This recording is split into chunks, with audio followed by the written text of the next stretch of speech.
Good evening. This is the Stunthangar Control Line Video Hangout. Once again, it's Monday, July the 16th. Summer is just marching on.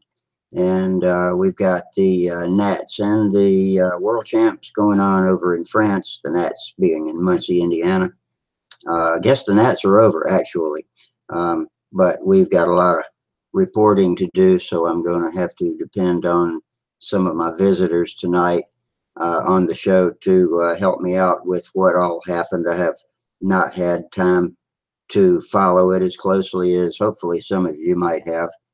But anyway, as usual, I'm your host, Rusty, from the Stunthangar Control Line forums. And to get the link to the video chat here in the Stunthangar Control Line forums, you can go to the thread called streaming videos / at the bench and click to come in live with us on camera. And it's also got the link to the YouTube watch page, but if you're there now, you may have gotten it through your own notifications. And so welcome. We'll be here until about midnight or so, depending on how the conversation goes. And I hope we can get some folks in to give us a good report on the show. And I haven't been able to get much on what's going on in France either. So if you got anything on that, if you come into either the YouTube chat box or if you want to join us live on video, then tell us what you know. And my first video visitor has arrived. That's Ron. Hey, Ron, how you doing? Doing fine. How you doing tonight? I'm pretty good. Kind of had to rush to get here like I do some nights. I was sitting scarfing leftover pizza and watching the making of Caddyshack on TV, and looked up and realized it was 9:25 and I hadn't so much as started up the computer, so I had to slam that last bite down, throw the trays in the kitchen, and run to the computer, jump in the chair. My pizza was fresh. Same thing for supper. It just sounded like a pizza night. Yeah, Monday night's always a good pizza night, especially if you got some left over from the weekend. Hey, Charles. Hey, what's up, everybody? Oh, just the same old. What's going on this Monday for you? Working in my office, just trying to pick up and put things away and get rid of other stuff. Yeah. We've been chewing on pizza tonight. You're chewing on pizza tonight? Both of us. You and Rusty? Yeah. Well, where's mine at? I was just telling Ron I was sitting eating some leftover pizza and at my leisure and watching the making of Caddyshack, which was a great movie a long time ago. Still is. And looked up at the clock. It's 9:25, and I hadn't so much as done anything to start the show. So I had to go chunk my trays in the sink and jump in my chair and fire it up. So here I am. Looks like I got it right the first time. So anyway, as I was announcing before you came in, I hope that some of our visitors can give us updates on both the Nats from Muncie and anybody that knows anything about what's going on in France.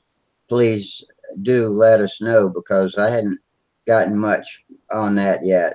And I just hadn't had time, to get on the computer and search out information. I know there's been some posting on the forums, so if you know anything, please share it with us. Yeah, I checked out a link on the website, and it referred to a link on Facebook. So I went in there, and then I saw some spreadsheets of scores and stuff. It looks like Samantha she didn't, for some reason, there's not a score for the second round. So she only has the first round showing, and the other participants have both the first and the second, and they add those two together, and so for a score. And her first round was like 836, which was, if I remember correctly, would be like third place. That's pretty good. Pretty good. But if she was consistent in the second round, it did the same. Say she did the same exact score, just happenstance. She'd be in first place. Do you think maybe they just weren't finished with second round when you were looking at that? Or I'm curious as all get out. I'm hoping that her plane's okay. Hoping yeah. that she's okay. I don't understand why is a 0 goose egg for the second round. Oh, was there a not just an empty box? There was a 0 in it. Wait, let me see. Was it a 0 or was it empty? You know, I can screen share and show you what I'm talking about. Let me get to that page here, because I actually have it up. Hey, Minnesota Mike. Here's Samantha right here. Mike's over on YouTube watching us. Hey, Minnesota Mike. What's that? I couldn't resist. Let me see here. All right, screen share. That way you can see exactly what I'm talking about. Okay, where's it at?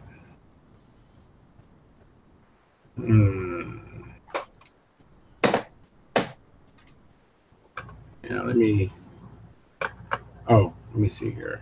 No, in Australia we had real-time scores coming in, but I don't know how they did that. It was just a sheet online, and the scores changed as they were Here we entered. go. Oh, I just had it a second ago. Where did it go? Minnesota Mike says heat and smoke fires 50 miles north of him. Oh, really? Oh, Yeah. man. Y'all got a big fire over on the West Coast? Yes, I haven't been paying much mind to it, but yeah. Hey, Kevin. Good morning. Hey, Kevin. Welcome. Morning. Maybe Good Kevin's morning. got some information for us. We're trying to figure out what might be going on over in France. Do you have any idea about the I saw the same thing Charles did there. I have no idea. Okay, let me get this thing up here. Okay. There it is. You see it? Yeah, let me click on that to show it to the tubers. All right. Yeah, let's see. Samantha. I can make it larger for you guys, too. I can read it fine. All right. Hey, we guys. So you can see Samantha's down here where my cursor is. Yeah. And you see her score, 836. And 000. Yeah. Ew, that doesn't look good. And Igor, oh, that's Igor Miliak, not Igor Berger. Zeros all the way across. I wonder, that doesn't look good. Well, we'll find out, I guess, in time, but I'm impatient. I don't want to find out. I want to know now. But yeah, like in the first round, and even in the second round, her 836 is only outdone by 843 and a 848. Yeah. So she's a solid third place. But then, like I said, if she averaged this same score in the second round, she'd be in first place. Do the juniors compete against each other separately in any way, or are they competing with the whole field? I don't know. Yeah, because they're all grouped together, except for there's one Igor underneath them. Looks like 1, 2, 3, 4, 5 juniors. I guess we'll just have to wait and find out. Maybe when the end of the show approaches, there'll be some change. And let's see, they are GMT minus what, 5, 6, 7? Anybody know what time it is over there? No, I don't know what time it is. Hang on, my phone will tell me. Let me just open up my clock. And let's see, world clock. 3:51 a.m. Add Paris. Is it? It's not Paris though, is it? What's it closest to? Does anybody know? I don't know. Gives it an L. Look key. Look good. something like that. Okay, well, I'll check Paris anyway and see what it says. 3:51 a.m. So nothing's going to change right now. Nowhere in France. They are hopefully asleep. Okay. Well, we'll have to wait till tomorrow to find out. That's kind of troublesome. Yeah, I was kind of very concerned about that. Oh, you're still screen share. There we go. Got that cleared up. Mariposa. Okay. I'll type that in when I get a chance. So I guess that's the name of the town where the contest is. Well, I hope nothing too bad went wrong. But hey, so Not good when you see zeros up there. What'd you say? Not good when you see zeros up there. No, it's not. But this is not. I think if I'm not mistaken, this week is a World Cup event, and next week is the World Championship event, and their scores do not carry over in any way. Is that correct? Does anybody know?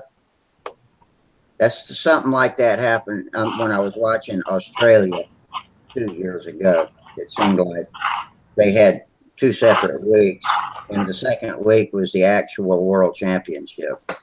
So she could have just scratched for some reason or another, and it doesn't have any important bearing, hopefully. But I'm not going to speculate anymore. We'll wait and see. Maybe somebody that knows more will come in and tell us more about it. Yeah, I have no idea about the World Championship. About 10 o'clock, I'm not going to be able to stay tonight. Okay. Started. Well, appreciate you dropping in anyway. Well, you got people to talk to tonight for 10. I do. Yeah. Nobody had to bail me out tonight. I was just opening up when you came in. Well, what about the Nats? Does anybody? Did Paul Walker win the Nats? No, it was Dave Fitzgerald. Oh, did he? Okay. Yeah, Dave Fitzgerald. I forgot what the final score was. No, I have it on my phone. Where's my phone at? But you know what's surprising to me is, Mike Lonke. He won intermediate. He did intermediate profile, or was it just plain intermediate PA? Just intermediate PA. He won. Excellent. Yeah, and Sam Sam won beginner. His son Sam won beginner. Yeah. That's pretty cool. Yeah, and then because Mike Lonke has a combat history, and then the guy that won advance, he's a former combat guy too. Oh, really? Yeah, I think his name is Don or Dave Cranfield. Cranfield. I don't know as many of those names. Neither do I. But yeah, I was talking to one of the judges.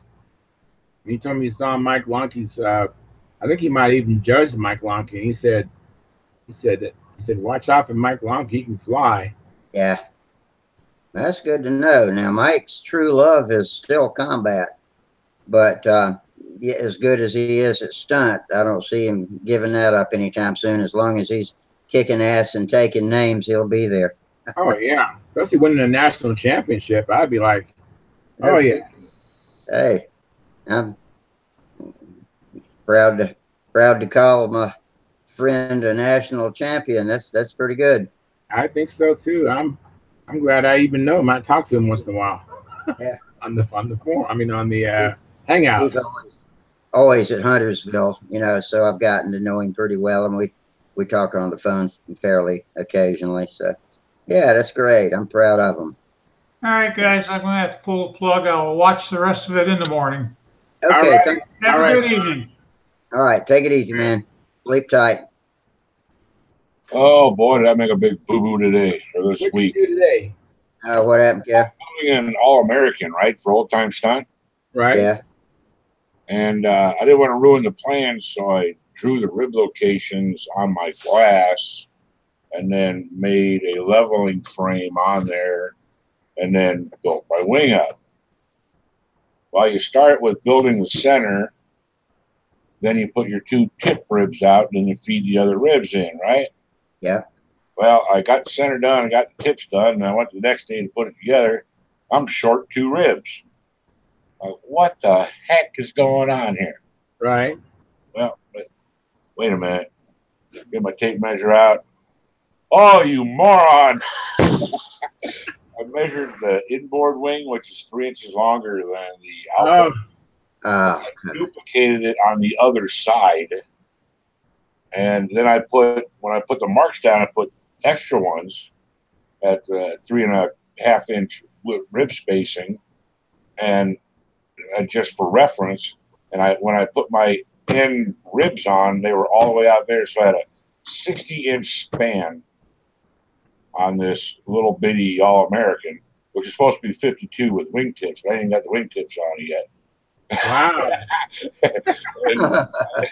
That's sounding a lot like something I'd do. I just cut it down and made it an even wing on both sides. Yeah. I was going to make it for a sport flyer, and I ordered me another kit from Brodak.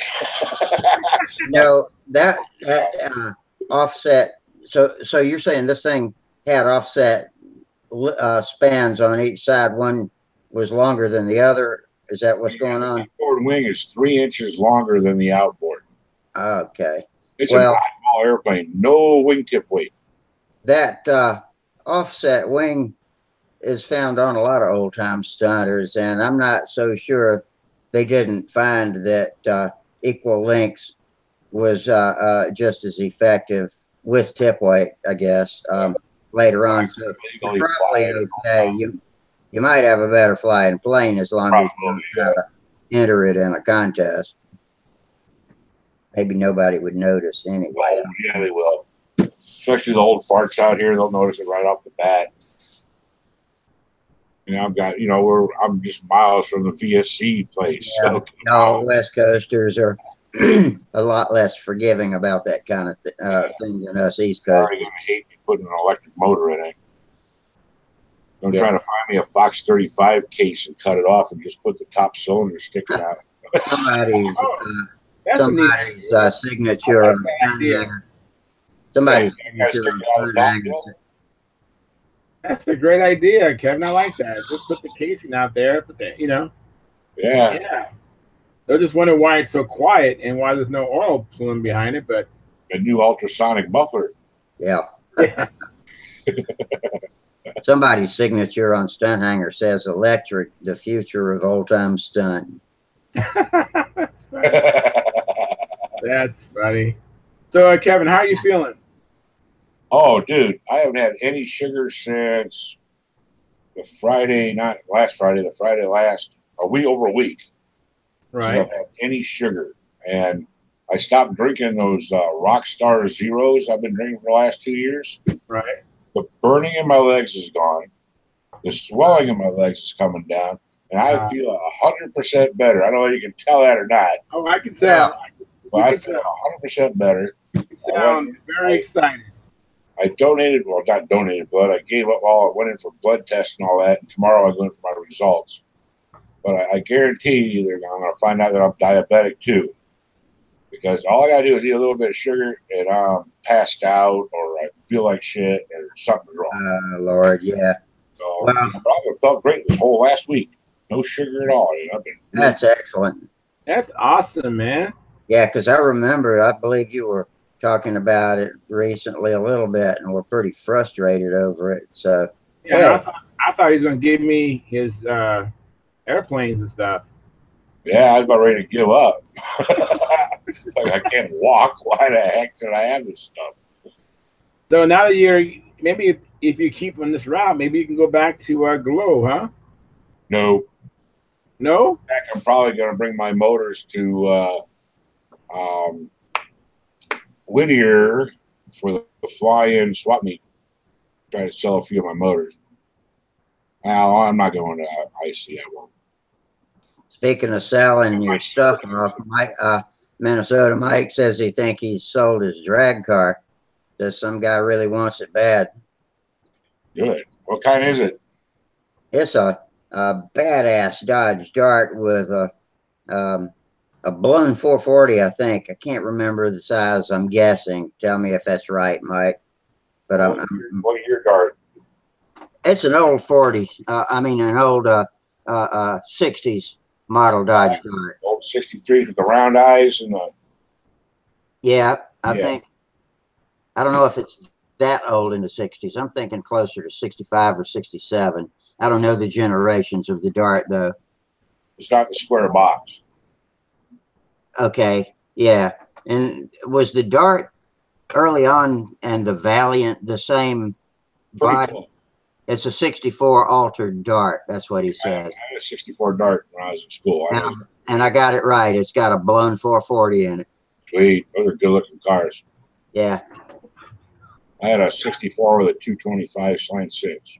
Mike, in case you weren't on here the other night when I was talking about it, I found a cool, new to me website that I've been watching for entertainment. It's called Old Car Memories on YouTube, but I think there's also an oldcarmemories.com, and they give us the history of all of that stuff, all of the muscle cars from the 60s, 70s, and 80s, and not many in the 80s, but that's worth checking out if you hadn't seen it. It's fascinating to watch, especially if you've got a subwoofer on your computer, because the engine sounds are I mean, you can tell, you remember what the old iron sounds like compared to those rickety sounding aluminum ones.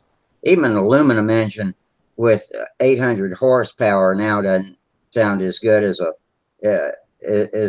old iron 8-cylinder. So yeah, I love hearing that sound.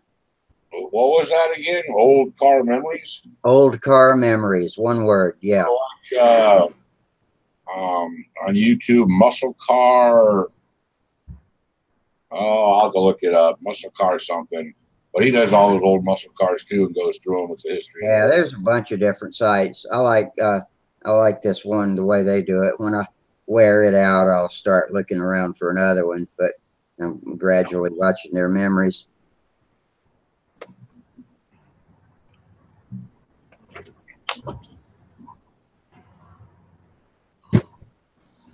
Oh yeah.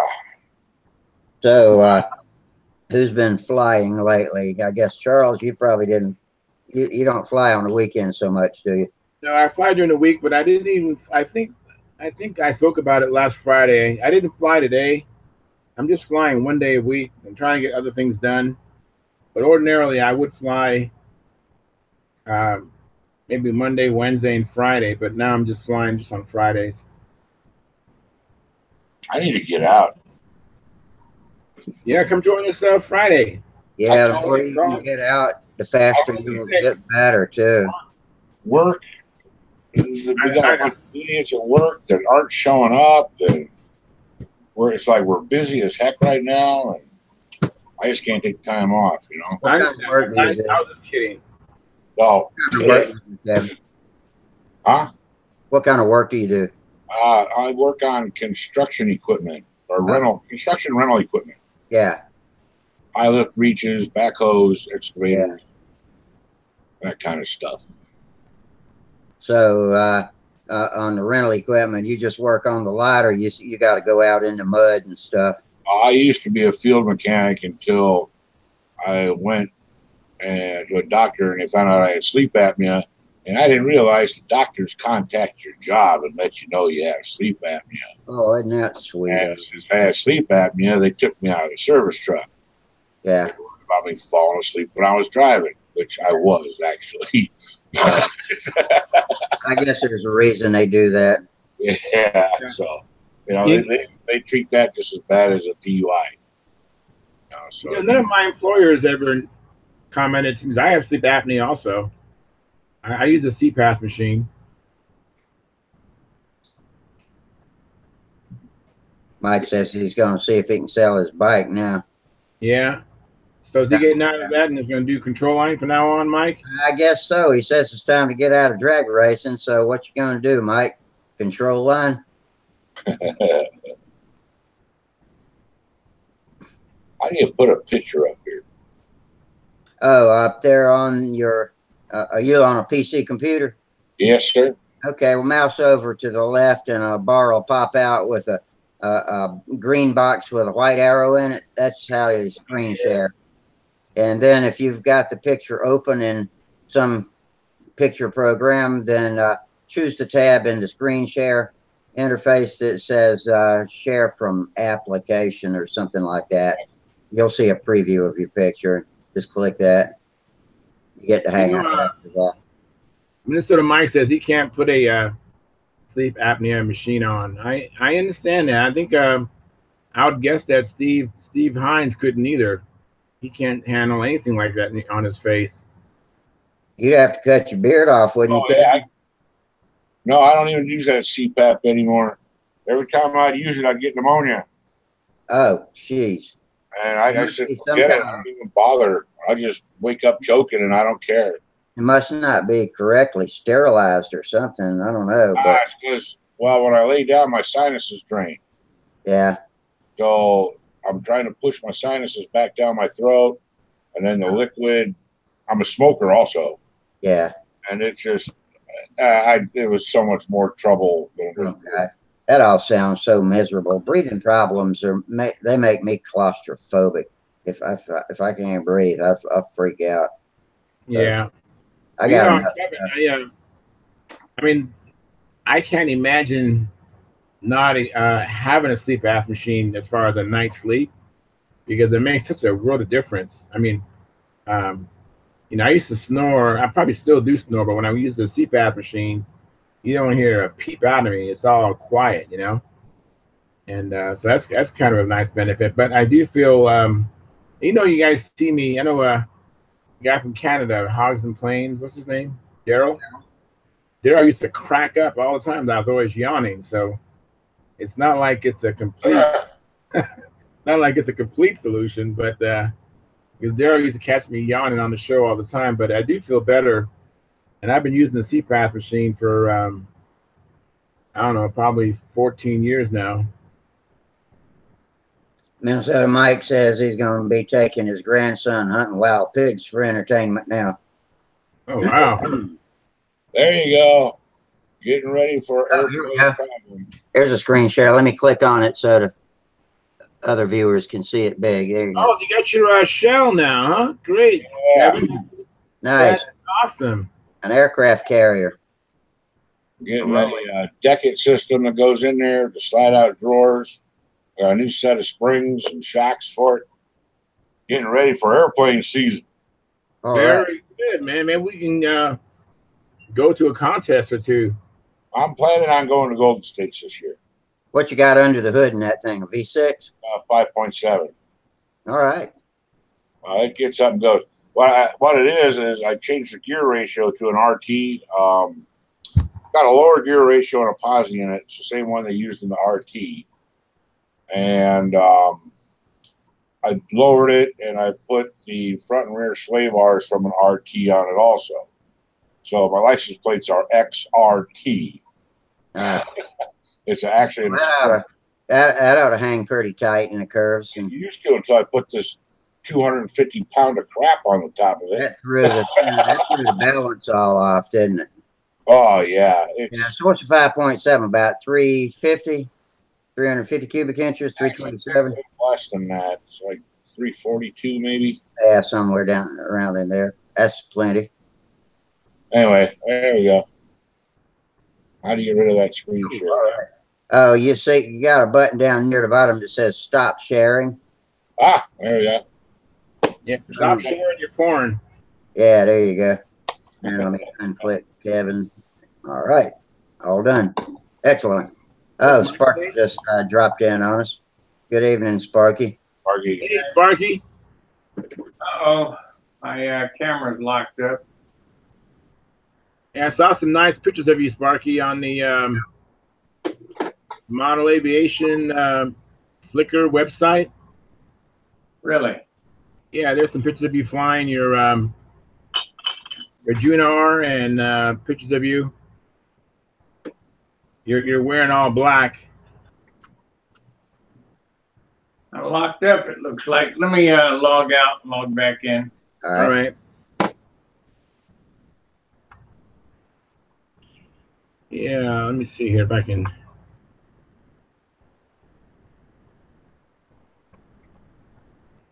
See here.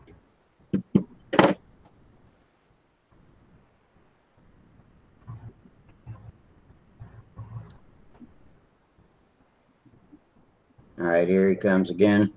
What's the deal here? I don't know. Try going up on the video chat screen, turn your camera off and back on. That's done it. That's fixed it for me before. Camera problem. Okay, camera off. And Hey, it's a 348.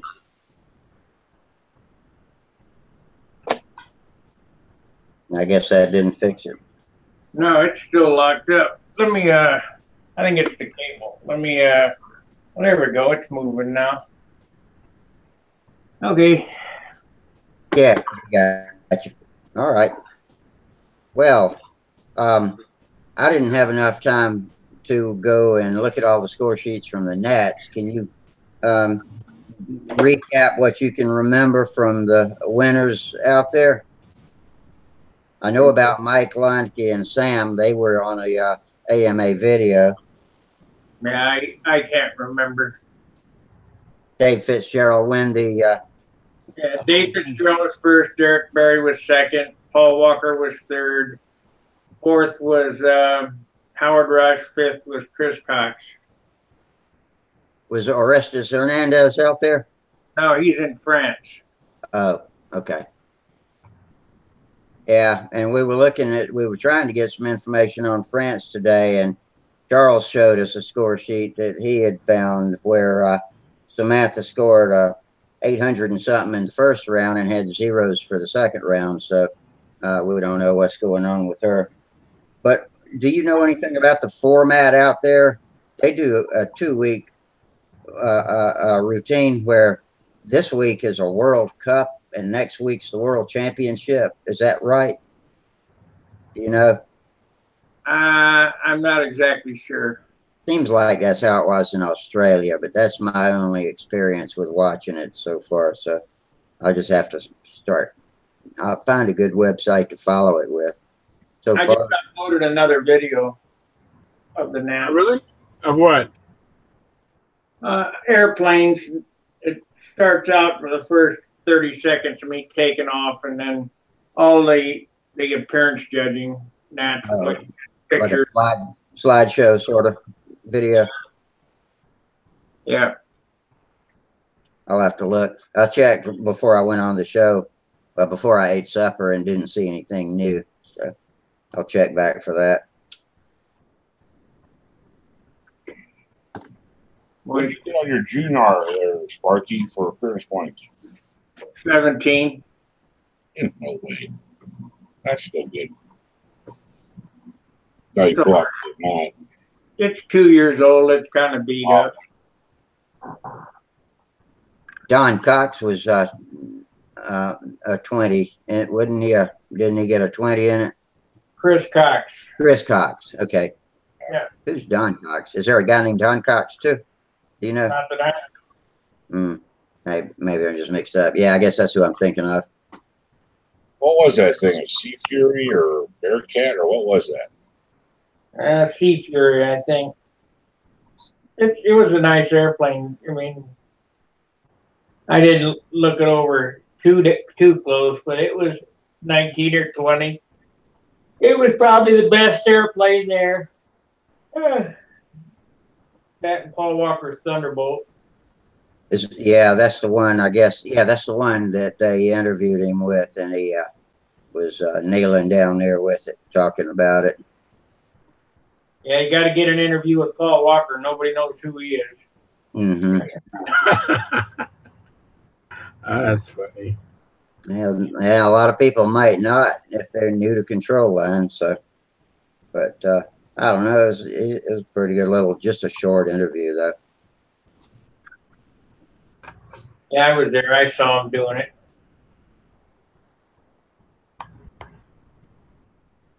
Well, that bandwidth problem gave you fits out there. I know, trying to video the flights. But hopefully, I would.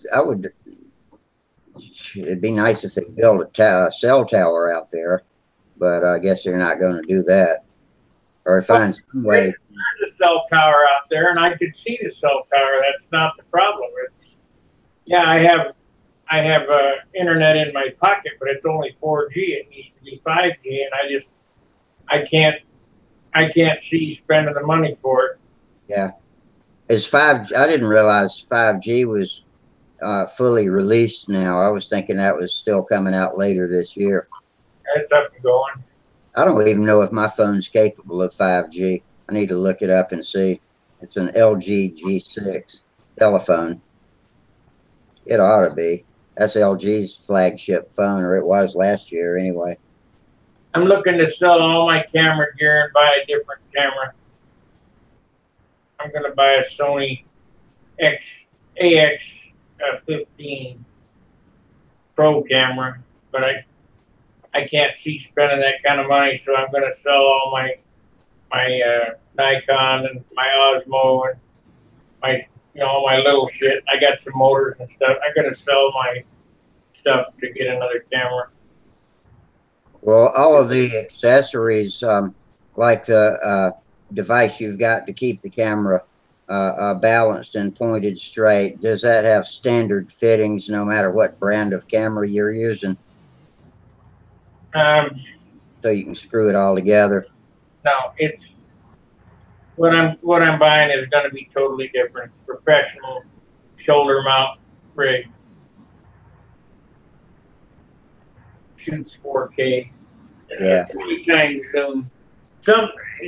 I tried to use the Osmo, but it's just so complicated, and it's not really user friendly. So it takes nice shots, nice steady cam shots, but you got to be a kid to use it. It's just too complicated.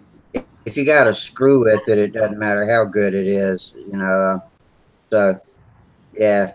When I shoot video with my Nikon, it's always trying to focus. So most of the videos were shot with a Sony Handycam little 20 gig recorder. Hey, we got a new visitor on YouTube here from Australia. His name's GTR3499. Greetings from Australia. Good to see Control Line still alive. Last plane I flew was a Magnum with a Super Tiger 49. All right. All right. Welcome, GTR. 25 years. All right. Well, good. Thank you. Welcome. He could come in here live. Yeah, if you all join the Stunthangar Control Line forums, then the link to come in live with us with your camera and microphone are posted on there, but you can't see it unless you're logged into the Stunthangar Control Line forums. And you must use your real name with a space and then your last name, or I won't approve you. But anyway, good to have you with us. We need some new blood around here.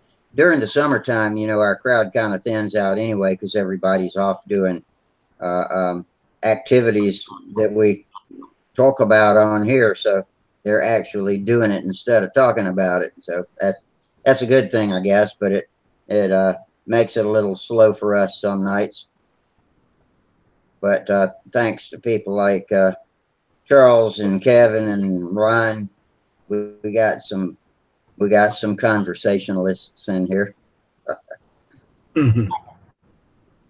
Yeah. I'm only going to stay for about 5 more minutes, and I got to go to sleep. Okay. Yeah, reckon you're pretty tired anyway. Now, how far did you have to drive? Did you go back to Dayton, or did you go back to home after the Nats? Back to Dayton. 1 hour drive. Oh, well, that's not too bad. So You just 1 hour from the Nats? Yeah. Wow. Yeah, I think I'm probably 3 days from the Nats. Yeah, I have a question, a couple of questions for you, Rusty. I'm looking at these pictures I was talking about, and I see Rick Huff. He won the advance last year. So does that mean he had to go up to the Open? Once you win advance, they boot you up, or you can compete some more, or what? There's no rule that says you got to be booted, but I think they might urge you to if you really belong, in a higher skill class. Rick Huff flew open. He flew on my circle, and he smashed his plane. Oh man! Used his backup. It wouldn't have mattered because I still put the beating on him. There you go. Get that can of whip ass out. I got Tom Dixon on the circle too, but he got me by 1.5 points on top 20. So what can I say? Now you mentioned that you just missed the Rookie of the Year. Now how does that work? You've been going to the Nats for what, 15 years or so, and you could have won Rookie of the Year. How's that work? I never made top 20. You got to be top 20. You have to be the highest scoring person first time top 20 to be Rookie of the Year. Oh, okay. Best I ever did was 21st. Phil Granderson beat me out by 1/3 of a point. That was a hell of a shootout that year. There was a lot of flyers. Okay, so now I understand that now. So I have a picture of you, Rusty. I mean, of Rusty here. Let me see here. How can I shrink him back down? You got a picture of me, huh? And I got a picture of Sparky. I meant. Oh. Sparky. I got. Let's see here. Screen share. Let's see if I can get the pull up. This screen share is working peculiar today. I don't understand it. Let's see here. It was there just a second ago. Well, there's a picture of Rusty. Yeah, I saw that. Where's the picture I had? Here we go. Let me switch over to. Here we go. Gerald, you see it? Just checked in. They're watching. You see Rusty there? I mean, you see Sparky? There we go. That's a good picture of Sparky. That is. Yeah, you're probably right at 45 degrees, right, Sparky? Yeah. Where's that picture to be found? Is that on Stunthangar? No, it's there's like a Flickr, the Nats of the model aviation or model aircraft. The AMA. They have a Flickr. They have a Flickr website. Okay. Put up the link. Say it again. Put up the link. All right, I'll put the link for this picture here. In the chat. All right, just a second.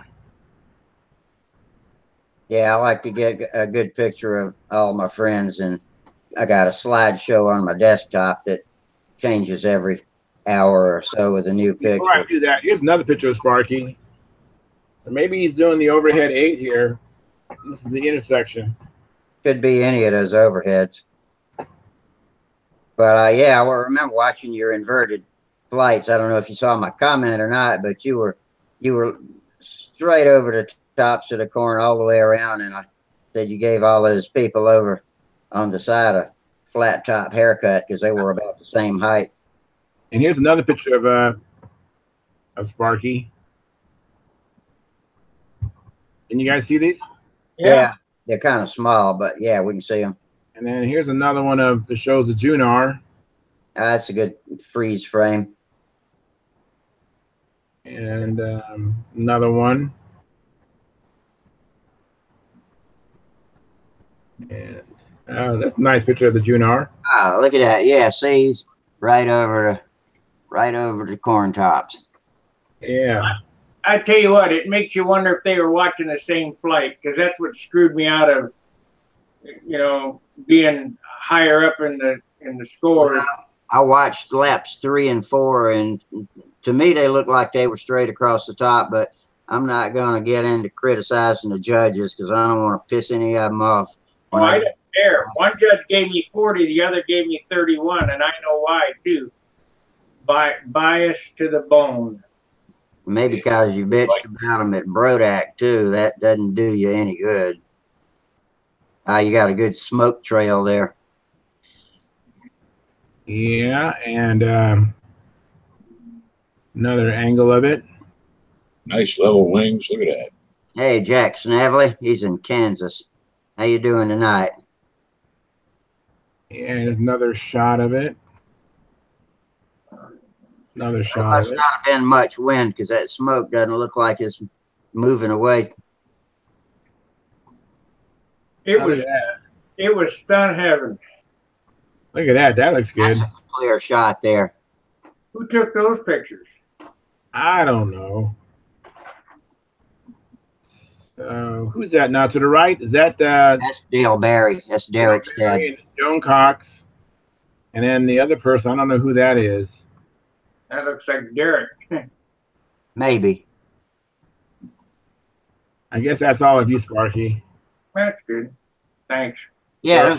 Let me see if I can find out what this link is. Yeah, post it up. Stop sharing. I'm going to stop sharing and now post that link for you. Copy it and post it into the chat here on the Hangout video. Yeah, on the Hangout video. Yeah, or post it in the YouTube video too. Yeah, but I can't see that over there. Okay. Hang on a second. Let me just give me a moment here to figure this out here. Okay. Highlight it, Control C, and then Control V. I think I highlighted it. Let's see here.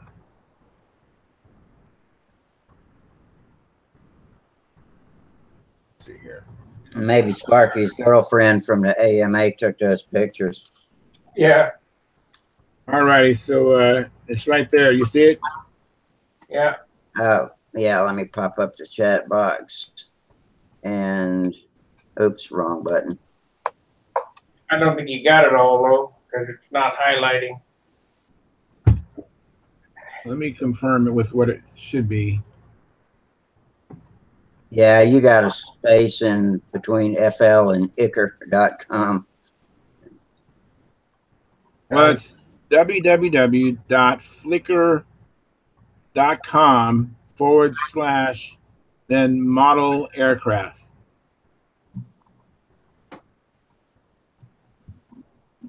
Did you guys copy that? No, I can't. I mean, did you hear what I said? Yeah, it's just flickr.com / model aircraft. I'm going to that link now. That sounds like a homepage link for Flickr or AMA site on Flickr. But yeah, that's the Academy of Model Aeronautics homepage on Flickr. I'm going to go ahead onto that. When you go there, you'll see some pictures of some albums, and pick the Control Line album. Yeah. Okay.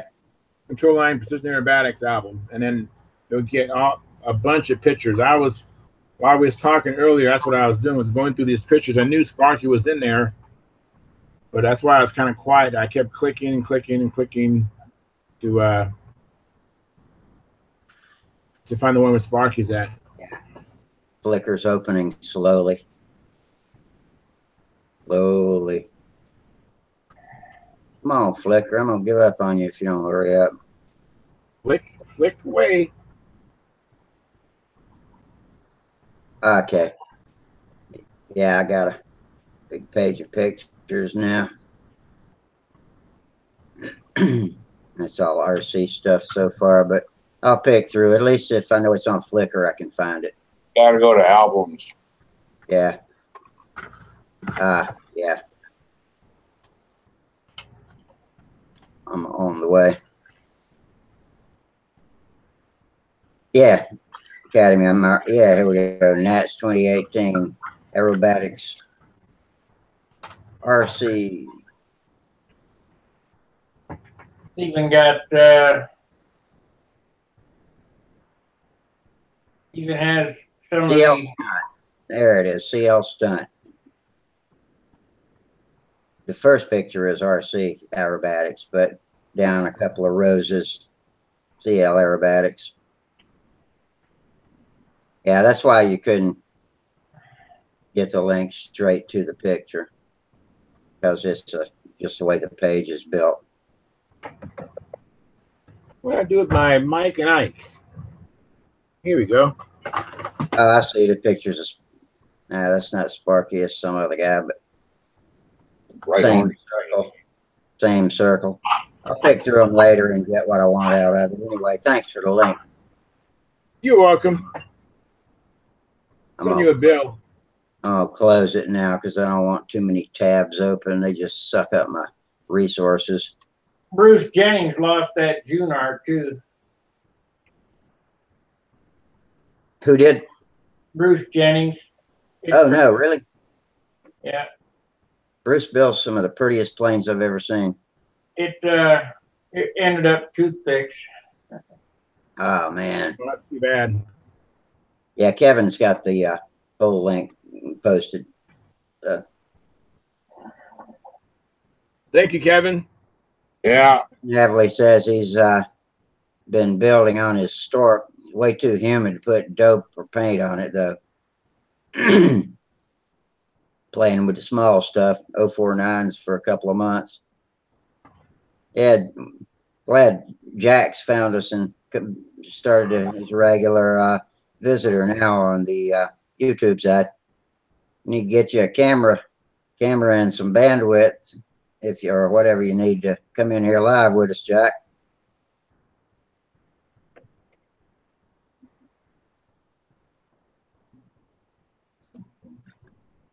I remember one contest, Barney, I was at. Matter of fact, it was a Golden State a couple years ago, and there was almost 100 points difference between the two judges that judged me. Well, the judge that judged me low is from my hometown and doesn't much care for me. But that is a nice picture there. Let's see, copy image address. Link address. It depends on how it's embedded in their website. It might not give you the link straight to the picture. How was your anniversary, Rusty? We had a great time.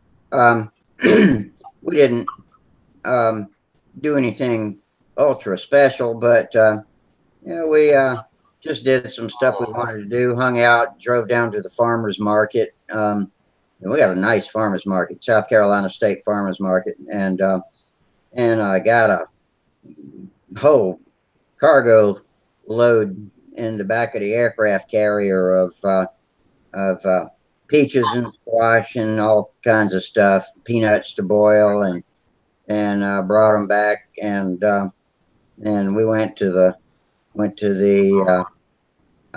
olive oil store. There's a little one of those little high-end shops in Columbia that bottles their own olive oil, and you get custom blends. And so we got about 5 different varieties of that, 5 or 6, and then we went out and ate at our favorite Mexican restaurant, and came home and just kind of chilled out. And we that night, one of the members at the Congaree Flyers, in fact, y'all might have been on here when I got the email the other night, had bought a new telescope and was going to have a gathering out at the field if the sky was clear. And he can type in anything you want to see in the sky, and the telescope will turn to it and lock in and start tracking it.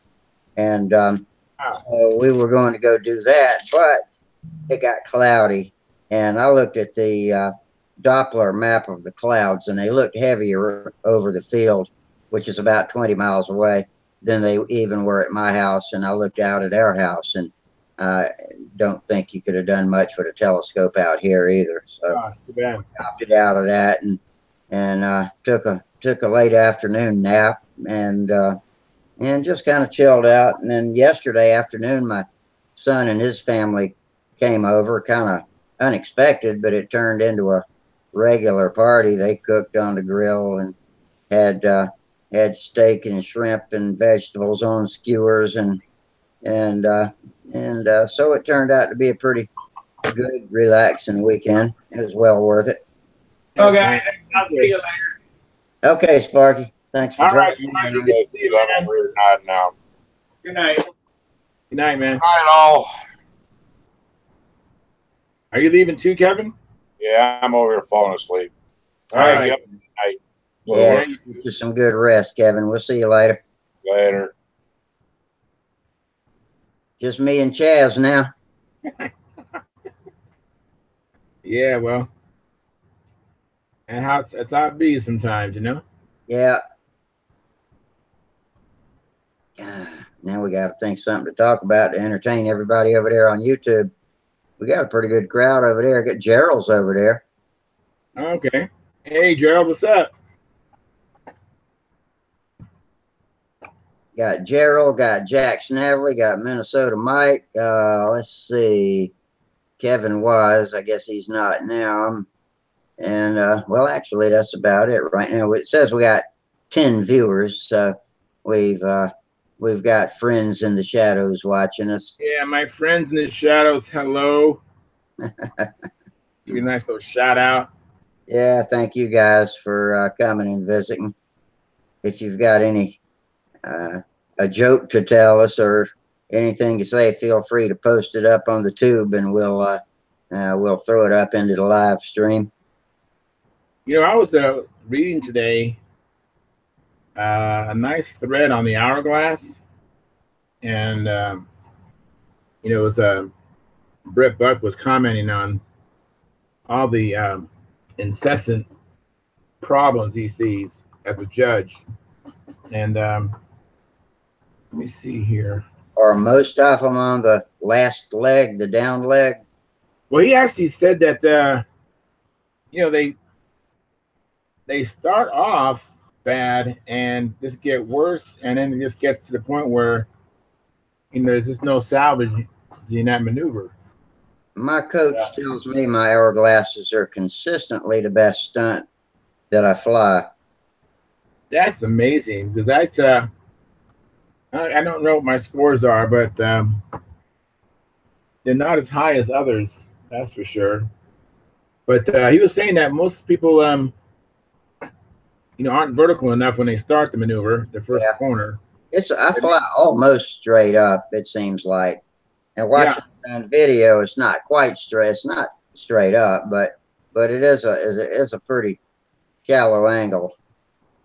Yeah, I don't know if shallow is the right word or not, geometrically speaking, but yeah, not a lot of slant to it. You know, I go up about like that, and go up to one shoulder, fly to the next shoulder, and then come back down and try not to turn too soon, which is where the bulk of my errors occur, is turning a little too soon. But I was watching a couple of flights of mine on YouTube, which there are only a couple of decent patterns I've ever flown on YouTube, maybe two.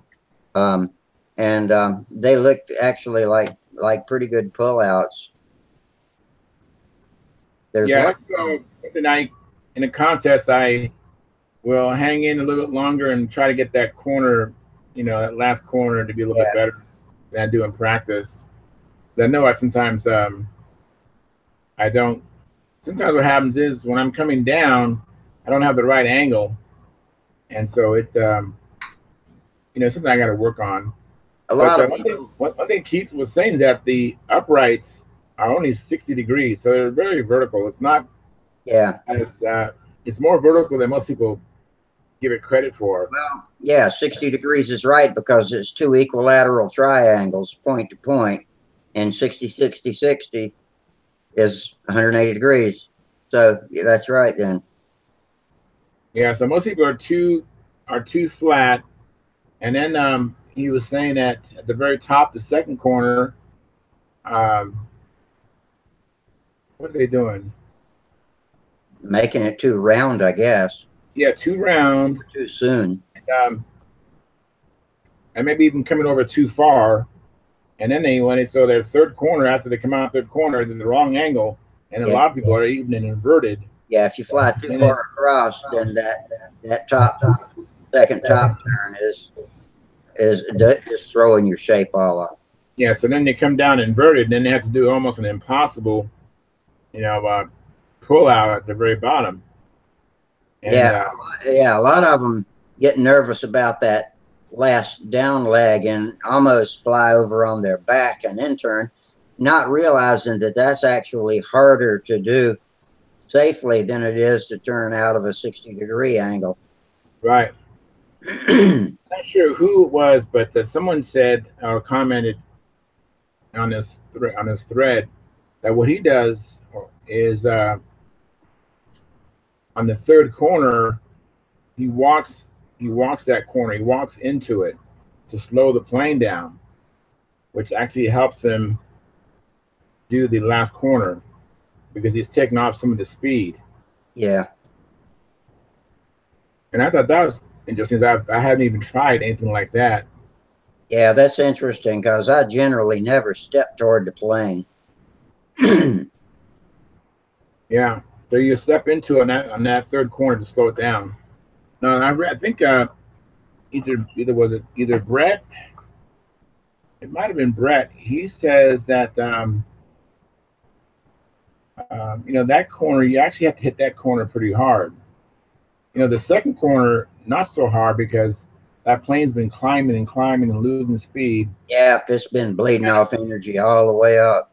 Take that corner kind of easy, but when you're coming across the circle path, right, which is the wing over path, right?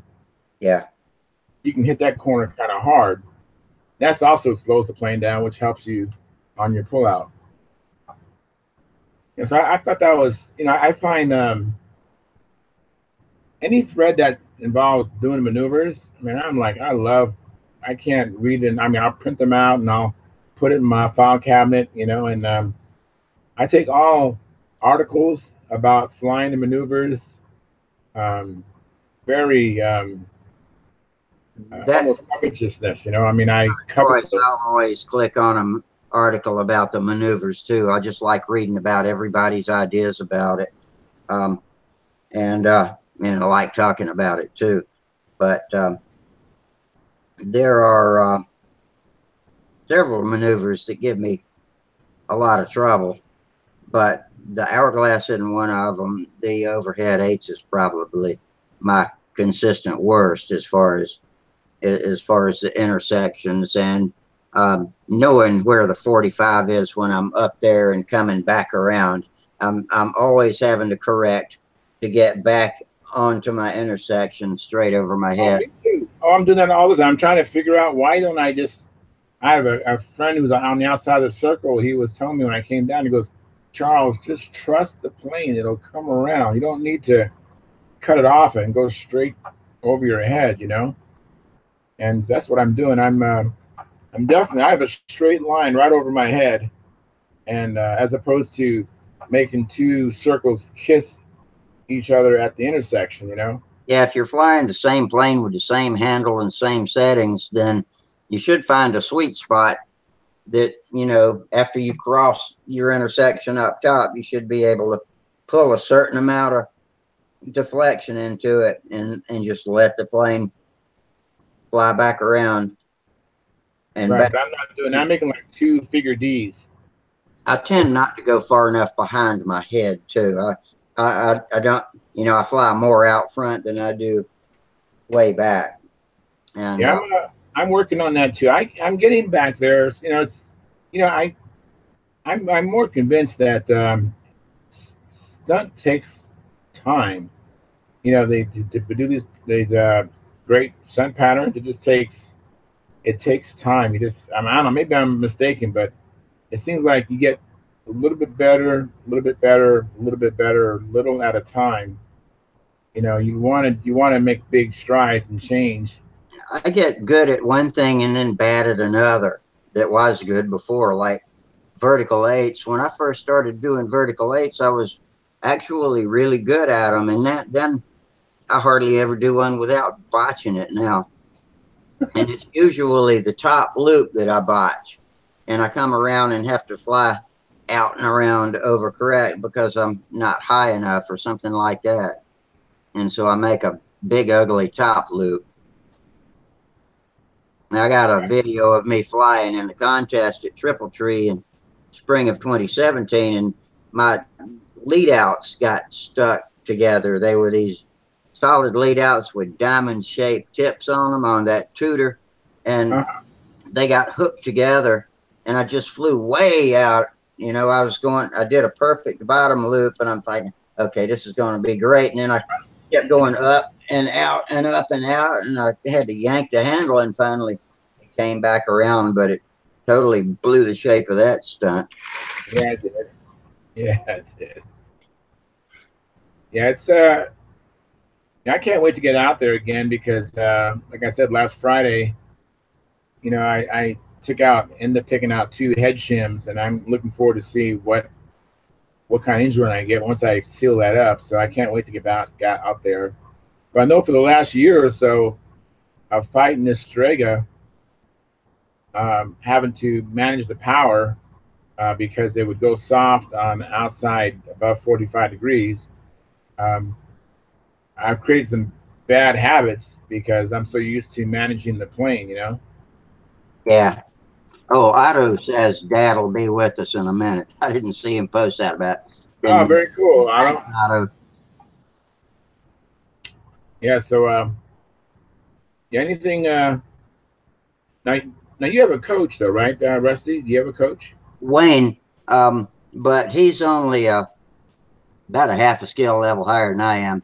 He was flying intermediate while I was flying intermediate and coaching me, but he's also a judge, and he also knows airplanes a lot better than I do. So,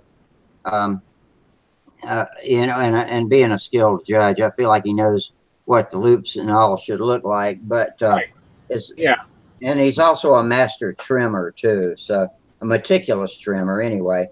And that sounds like a coach to me. yeah, sounds like a coach to me too. I didn't know what he was. I thought he was an expert. You know, when I was beginner, I just assumed. I never even asked him. I didn't know much about skill levels and that at that time anyway. And but he seemed to know enough about what he was talking about to where I got better. But yeah, I mean, I didn't have any Paul Walker or anybody teaching me like that, but or Derek Barry, you know, if he'd been up here. But yeah, I think Wayne got me in a good place. Yeah, I think so. I mean, I think just having a coach is a blessing. Just having someone to watch. Yeah. Even you can almost tell someone what you're looking for. I'm looking for this. I want it to be at 45. I want the intersections to not move. I want and level at the right height too. You know, I thought I was 5 feet off the ground, but he says, no, you're at 12 feet. Your bottoms are at 12 feet. And, he's about 6'4", maybe 6'4", 6'5", something like that. So I just had to learn to cut his right through his eyes every time around, and I finally got the hang of that. And for a long time, when I got too close to the ground, I had a hard time discerning the plane from the ground. You know, I would lose my perspective, especially when I was flying a lot of laps in a row, like when you're inverted, the ground and the visual effect of the ground and the plane just kind of would merge together, and I'd have to blink my eyes and separate them. And, you know, so I finally shook all that off. And now actually inverted flight has come really easy to me as far as staying level and in the correct groove. But it took him forever to get me flying at the right height. Yeah. Well, how tall are you, Rusty?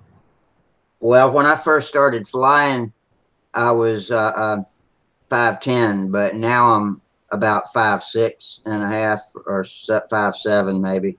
Okay, so you can almost Arthritis in my neck. I've lost that much height. That's why wow. my neck is down here in my collar. If you look at other pictures of me, I got a long neck sticking way above my collar. Wow, it's amazing. You can go back and look at pictures and see about the time I started, and it happened fairly fast when I started getting the turtleneck like this. Yeah. It's not a very good look. So I don't care for the way it looks, but there's nothing I can do about it. Nothing you can do about it. But the reason I asked you how tall you are is because like I'm 5'5", so Yeah. I can pretty much put the plane out there at eye level, Mm-hmm. and I'm good. Or head level. I mean, Yeah, as that's long as I about put the where I plane put out, it. About eye level, just straight yeah, up. the plane out, whatever, where I'm at. I mean, even if I'm low, I'm probably not going to be any lower than 4 feet. Yeah. I tend to hold my arm a little bit lower than where the plane is too, and I get scolded about that all the time. But I never have quite shaken that off. I can't look down the lines at the plane. I've tried that, and I lose control when I start trying to look at the line. I've gotten dizzy trying to do that. Yeah. When I read the article from Paul Walker, he talked about how he does that all the time, to look for warps and If I'm looking at the lines, I ain't gonna see the ground coming. Yeah, I tried that, and I started getting dizzy. So I'll leave that to Paul Walker. I can't do that. Yeah. I'd never seen a video of Paul Walker talking, but he seemed like a pretty cool guy. So I was glad to see that on the AMA. Sparky says everybody knows Paul Walker, but I've heard an interview with him on the telephone with Sparky one time. Yeah, I heard that one. I'd never seen him in real life talking. I don't really know anything, other than what's been written on Stunthangar is all I know about Paul Walker. So it's not like I know him. Everybody know Paul Walker. I'm pretty fortunate that I see him every year at the Golden State Stunt Championship. So even last year, I got a picture of Paul and myself. We're just hanging. And not that we really had any extended conversations. We haven't. And I got a picture of Dave Fitzgerald and myself, because we both got third place that year, which was weird because he was the world champion, I believe. Yeah. And he got third at the state. Have you ever met any of the other highly respected flyers from the northern West Coast states, like, I can't name any names, from Oregon and Washington, any of the guys up there? I don't know what level he flies at, but I know he's a good builder. Is Steve Helmick. Do you know him? Have you ever met him? I don't know if I need to look him out, because I'm sure I believe he knows me, and not that I'm all that. It's not that, but I am the only brother out there. So yeah, everybody knows me, or when you're the only black guy out there, everyone knows who you are. Yeah. But I have met, like Chris Cox, Howard Rush, and now Paul Walker, I haven't talked to very much. I've talked a little bit to Dave Fitzgerald, a little bit, but there's a lot of former national champs that show up at the Golden State. Bob Whiteley. Howard sounds like a fun guy. Yeah, and he's a great guy, because at one time I won a contest, a local contest. Hey, Gerald. And I almost fell out my chair. I checked my email one day, and Howard Rush goes, "Was that you, Charles, who won, this contest, small contest, And I was just so taken back that he would even notice me, And so Howard Rush is real nice, and his wife, sweetheart also. But yeah, there's a lot of really nice big names that show up at the Golden State. I mean, it's really like the Nats. And as far as airplanes, we have just as many. I mean, one time a couple of years ago, we had like 2 20-pointers at at our Golden State. As far as combat goes, that's pretty much the bladder grabber. That's in Washington or Oregon, isn't it? I think there's I know the Northwestern Regionals is in Oregon, and they have a good combat. Yeah. There is a bladder grabber. I haven't really gone to a contest specifically for combat. If I've hey, there's Dennis. Dennis, yeah. Hey, Dennis. Hey, Gerald. Hey, good evening. So anyways, yeah, there's a lot. I mean, Dennis can even elaborate. Look at that. Hey, the plane is in black, huh? Oh, boy. Let me click that up. Yeah, I'm clicking on that. Wow. Looking Yeah, good. I got some paint on it finally. Yeah, it's looking good. Yeah. I got Yeah, it some looks touch-up good. some touch-up to do, but it's getting there. Boy, it's got a thick-looking airfoil. It looks thicker now than it did when it was just bare wood. Yeah, it's a thick one.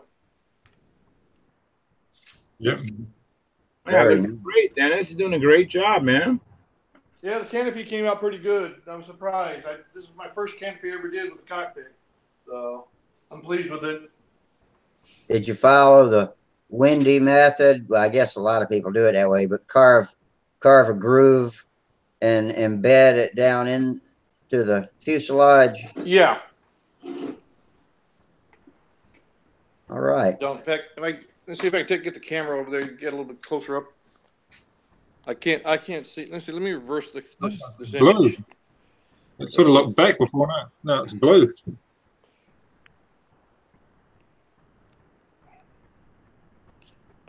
There we go. Oh, if I wow. Oh, yeah, it looks kind of blue now. When I first saw it, then I thought it was black. That's a really neat job. I think the Yeah. control panel looks great. Oh, that Yeah. looks great. That's Good fantastic. job, Dennis. Thanks. Yeah, I'm really, really pleased with the way that came on out. So hopefully I just don't ruin it anymore. If you Yeah, got That that, looks good. So what is that color? color? What color is that? The main color, what is it? Cockpit is silver. Inside here is silver. But Right. This is insignia blue on the outside. Oh, insignia blue. it It has no clear looks coat on it. darker. Looks darker than insignia blue on the camera. Yeah, it probably almost looks black. Yeah, Yeah, I can same. see the blue now that you say it, though. That looks great. Yeah, it looks really good, man. Yeah, so hopefully we'll get it done here. I got some touch up to do, and then I could do some ink lines, and then some decals. Just basically my numbers. So what's next? What's the next thing you're gonna do, and what are you doing right now? Well, I got to do some touch up on the color. I got some thin spots, and then once that's done, and I'm pleased with the base, then I'll go in and do the line work, ink lines, with a silver pen. I'll use. Oh, very nice. And then after that, the decals for the numbers, and then clear coat. Do you put a pinhole in the back of the canopy to keep moisture from condensing inside? I have two little vent holes in the back of the seat that go in to allow it to breathe. Oh, very clever. Hmm. How many coats of paint do you have on it right now as far as the color? What's that? How many coats of color do you have on there? Just one coat. Okay. And then I've been touching some of it up. I've had some areas that were kind of, I thought were sealed and weren't quite sealed, so I'm working on those. But most of it's all sealed. It came out pretty good. I was surprised. And then I have all the flaps and the wheel pants, landing gear blocks, and so forth, covers all painted over here. Yeah. So. Now, if you can just get it finished without dropping a knife through the wing or something. Oh like yeah, that'll happen. You know, stick my finger through it. You know, ding it. You know, beat it on the table or something when I'm flipping it over. What determines if it's sealed or not? How do you make that judgment call? With what's been sealed? You're talking about sealing up some areas that aren't sealed. And I'm like, how do you determine when it's sealed or not sealed? Oh, because I'll go and sand it, and it'll be smooth, and make sure that it's covered equally. Yeah, it's just some areas are just it's light. I didn't get enough dope on there. Yeah, so normally what I'll do, I'll go back over some clear to fill it in, and then hit it with the color again. Okay. That kind of sounds like Winniewski. So, but yeah, I'm really pleased with the way it's coming out so far. It's looking pretty nice. Weight wise, it's starting to gain its weight, but it should be okay for the 46. It should be fine. Yeah. Now, do you have a clear on the canopy as well, or not? I will have when it gets done. I'll clear coat everything. I'm tempted to try the urethane, the 2-part urethane on the nose, but I just don't know. I've never done that. So. Right. Hang on one second. I got some company. I usually put something like that on the nose too. I've never used urethane, but I've used luster coat in the past. But when I run out of that, I'm going to quit using it because it gets rubbery, and if you have to do a repair, you almost have to peel it off like a saran wrap or something, and that makes a big mess. Yeah, and that's why I like dope, because dope you can go back and repair. Yeah. The only problem I had with dope, like on my circulus, I had to cut into it and replace all the ball links, and it's white. The base is white, but through the months it faded and turned yellow. Yeah. And so matching it is real difficult to do. In fact, I didn't even try to match it.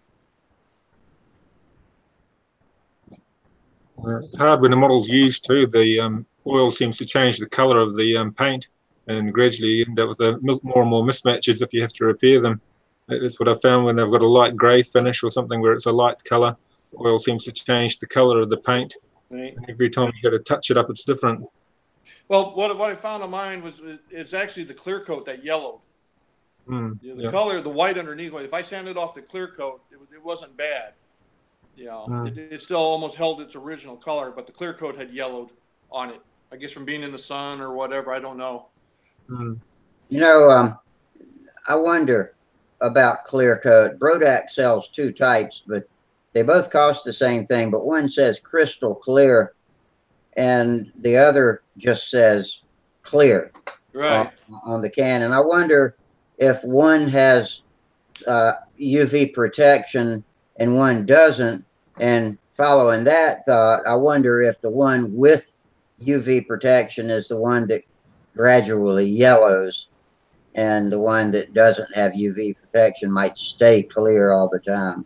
Yeah, I don't know. I do know they have a product that has UV protection in it also. Yeah. And I don't know if that's clear or if that's a color dope. But I use the stuff from was it Aircraft Spruce Specialties? Yeah. And one of the guys at the Northwest Regional, Alan Resinger, I believe his name is. I hope I pronounced his last name right. They make a clear. In fact, I can't remember the name of it. In fact, I bought a gallon of it. It's not the normal butyrate dope clear. It's something, and he says it's a lot harder finish and buffs a lot better, and that's what they use in all their models. And he built some beautiful models. Hang on a second. Let me let's see what it is. Hang on.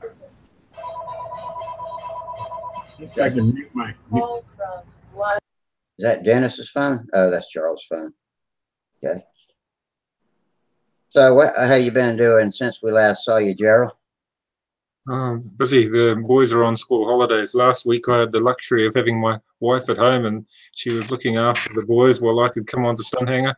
And today I was trying to do this, that, and the other, put them to eat and putting out washing and all, and I couldn't really get on here before I'd done all my other chores. But the boys were enjoying watching the show. When I huddled in the kitchen, and I had the laptop in the kitchen, and they've been working away on their 2 ringmasters. So, they've both got a bag of parts now. They're gradually getting to the kit point where they've kitted both their ringmasters. So we'll have one original ringmaster kit that I'll leave untouched, and 3 new ringmasters, hopefully. Let's here's see. Dennis has got something here. This is the stuff that was recommended. It's called certified coating. It costs a little bit more than the standard butyrate, but this dries to a harder finish and buffs a lot brighter, a lot shinier. Yeah. So that's why I'm gonna give that a try. Okay. How much does a gallon of that cost? I think it was like $64 for a gallon. Yeah. Okay. But this stuff you got to really thin. I mean, you use probably almost like 3-to-1 to a 4-to-1 thinner. Yeah.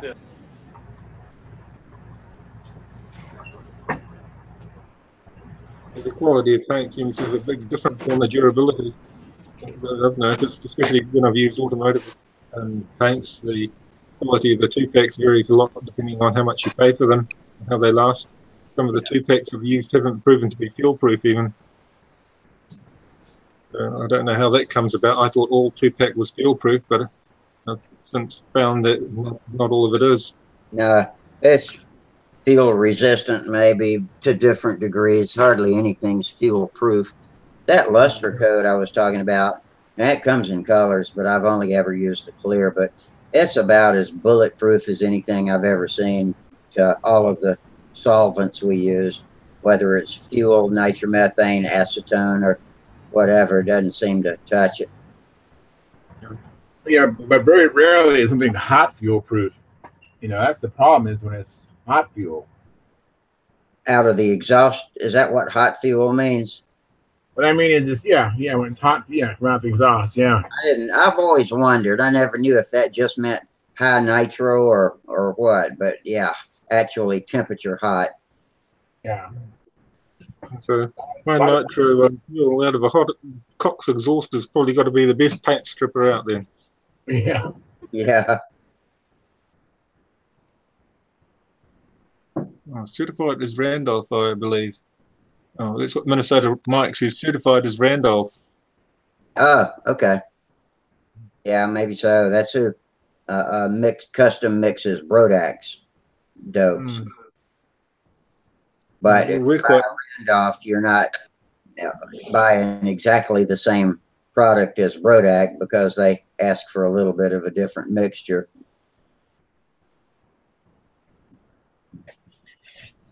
Is Randolph, or certainly they don't make their money from us. I guess they probably make automotive paints and stuff. Does anybody know? That's full size aircraft. They actually sell real airplane paint, Rusty. Okay. Their customers are real aircraft owners. Nice airplanes, yeah. The real planes, yeah. Yeah. So they do a whole lot of colors that suit real aircraft. You know, their color chart's all about real aircraft, and Cub yellow and Stinson maroon, and it's all relates to full size aircraft colors. A lot of the small private aircraft, those that are finished in fabric, they supply all the materials to finish it. It's not just the dopes. I think they have a lot of the covering materials they use too. Do they by any chance have anything on that chart called cobalt blue? I don't know. No, I can't see it here. Bahama blue, Newport blue, Miami blue, True blue, Insignia blue. Oh, yeah, there's the Insignia blue. Yeah. It looks almost, but yeah, they may have others on the back here too. But a lot of them have got an equivalent. They've got different names, and they talk on the back of the chart. They show the equivalent and different manufacturers.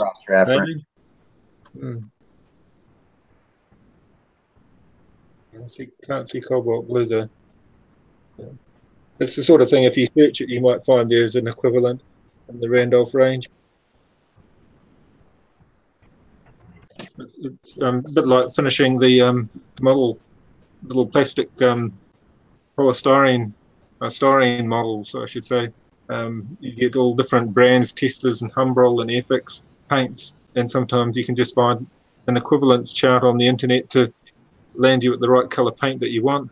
In fact, they're quite good as a test for getting paint made up for yourself. You can take along some of their very authentic military colours and have them made up to the colours you want. Mm-hmm.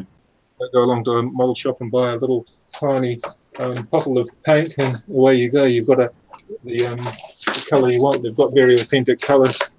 The little like the little Humbrol tins. Oh yeah. Yeah. So that way you can get the colour you want, and then go along and get it made up in larger quantities.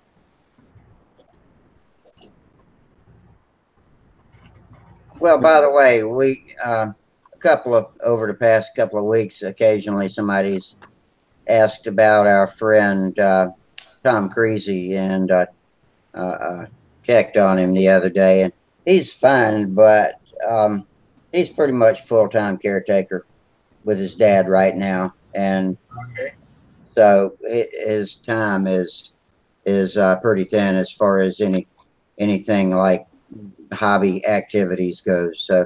So he's doing okay. He's in pretty good spirits, I think. He's frustrated like caregivers are. Being a caregiver, full-time caregiver, is an extremely hard job. If any of you have had to do it, or personally, I've had it done for me, so I can see it from the patient's end. But that's why he's not been coming in here with us. He's just not up to it. And my brother's in that role. He's caring after my father and my mother right now. He's busily building models, but he can't leave the house for too long to actually go out and fly a model. So he's just happily spending his time, when he's got time between running after them, building I think he's building a Alan Brickhouse scimitar now. Oh wow! And he's got a few other models on the building board, but yeah, he's close to them while he's close to his building board, but it makes it very difficult to do anything other than that. I'll be right back. Okay.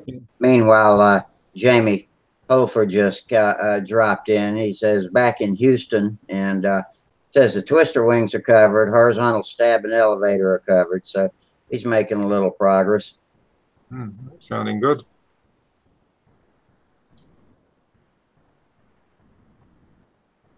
So it's just me and you right now, Gerald. So we gotta. Dennis is working on his model or something. I think the phone rang. That's yeah. Step away, or I'm back here. I'm back. Oh, are you? Okay. In that case, I'm going to step away for just a second. I got to get another cup of coffee. I'll be right back. Actually, I left my cup of coffee in the kitchen. I forgot about that. I'm going to go and get it soon too.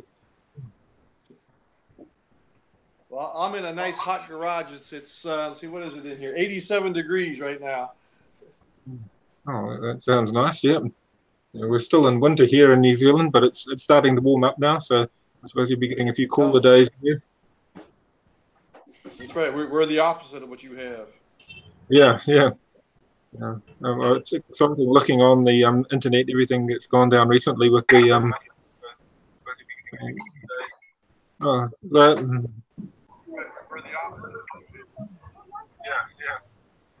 Yep, somebody coming in. Looking on the internet, everything that's gone down recently with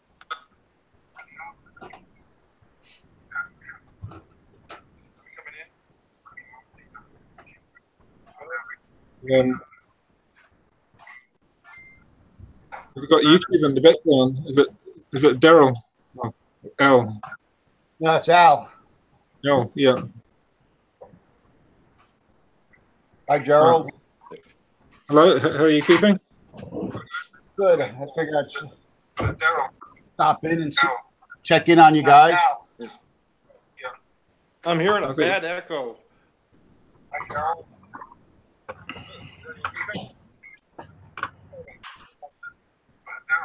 Stop in and check in on you guys. Oh.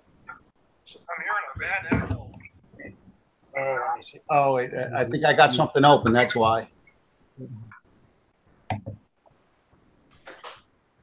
I think Rusty told me that last time. You have YouTube going and the stream? Yeah. You've got to stop the stream and mute the sound, and then you can still watch the chat. So, yeah, it's a matter of learning all the ins and outs of what you can get away with. Let me see. There's an app to not load because it appears. I gotta reload it. All right, I'll try it again. I'll be back. You're coming through well, though. Yeah, but well, let me see. Hey, you sound good. Just can't see you. Okay, you can't see. All right, now I see you. I see an avatar. I see a flying circle. Hey, Al, I see you. Yeah. Okay, I see everybody now. Everything's good. I see you. Oh, Okay. encrypted itself. Hmm. Hi, Al. Hi, James, Charles. How you doing? You guys can see me. Everything's dialed in. I got you. Yeah. I can't see you, but everybody else can see you. That's okay. Well, you're a little jerky, but Yeah. that might just be your bandwidth. But you know, I closed everything else out. Well, there you are. yeah. I see you now, Al. Okay. You look good enough to participate. Yeah, well, I'm down in my basement, so probably I'm far away from my router. Yeah, that's what it is. That's all right. We got your audio fine, and your video is adequate, so we'll go with that. Jamie Holford just dropped us a greenie. Thank you, Jamie. Greenie meaning the super chat button, and thanks for anybody on the YouTube side over there in the chat box. If you click that, I didn't have time to announce it tonight before I jumped straight into conversating. But yeah, if y'all will click that, it helps us keep the show up. So, Charles, I saw that your Nobler video with was it Super Tiger 46? Yeah, originally I had a Super Tiger 46, and then I put in a different Super Tiger 46, and then I eventually settled in on a LA 46. LA 46 was actually better to me, better than my Super Tiger 46. I still hold out that there still might be better Super Tiger 46s than mine, but my LA 46 stock out of the box, hands down, better than my Super Tiger 46. It sounded really nice on the video. It looked really good. It did sound nice, and it was that was a good flying day. I was actually having problems with the plane back then. It wasn't the engine. Yeah, and that video is actually taken off lately. I mean, I have like over almost 1,800 views, I think, close to it. And so I'm really happy with that. But unfortunately, that plane is no longer with us. Unfortunately. I hooked up my stooge. I fly by myself quite a bit, and I hooked up my stooge lines on top of my flying lines. And my stooge is anchored with anchors, and a paver was not going anywhere. So something had to give way. And so I lost the Nobler. I was able to salvage the wing and the tail feathers and all that. So I might build a new fuselage. And you know what? There's some upside to it. If I do that, I can get BOM. So that's some future date. But yeah, the LA 46 ended up having a 12.5 Zor prop on there. And I think I was flying at the end, probably 64-foot lines, eyelet to eyelet, and Wow, that's long. Yeah. a little less than, or maybe close to actually 5 ounces of fuel. I actually made a tank for that plane. Actually, I didn't make it. Bill Biles showed me how to make the tank. What was it, a metal tank, or you put in a metal clunk tank? And you got it in an Nobler? Yeah, metal clunk tank. Yeah, the tank actually ended up being like 5.28 ounces. And how did you do that? Making it deeper, or? Yeah, it was a deeper tank and thicker, wider. It was like two inches, because there's not much room to get a. I know. I use all of it. Yeah. I built the tank to that cavity, and it was taller than 1 inch. It was probably close to like an inch and a quarter or so, and it was a clunk. It wasn't a. What did you do to get it to run upright and inverted? Oh, I was able to shim it a little bit. I put shims in it. Yeah. And I got it right. It was pretty close by the time I put the LA 46 in there after shimming it with the Super Tiger. But yeah, it was. shimming the engine down? Say it again? I said you would, I mean, usually what ends up happening is you have to shim the engine down because you have the tank up against the, the mounts. Yeah, I don't remember how I did it. It might have been at the end. I did shim the motor up with aluminum a little bit, not much, maybe a little bit over an eighth of an inch thick aluminum pads. Right. But it was running, and by the time, I mean, that video that's on the, and thank you for watching it, by the way, but that video was maybe halfway through its life. I eventually got it flying even better than that video showcase. That video, if you look at it closely, you can see I'm porpoising a lot, and when I come out of square maneuvers, they're not flat, they're porpoising or they're rising. I mean, there was a lot of things that needed improvement, but the engine run in that video is a really good engine run. I mean, that's probably excellent. That's what I mean. You're asking, you're asking about engine runs. Just go to look at that video. That's it. Yeah, that was a very good engine run, and wow, I love listening to it. That it was I love watching. I still watch it myself. So not all 1,800 views are me watching it, but So what you do? You watched it 1,700 times, Charles?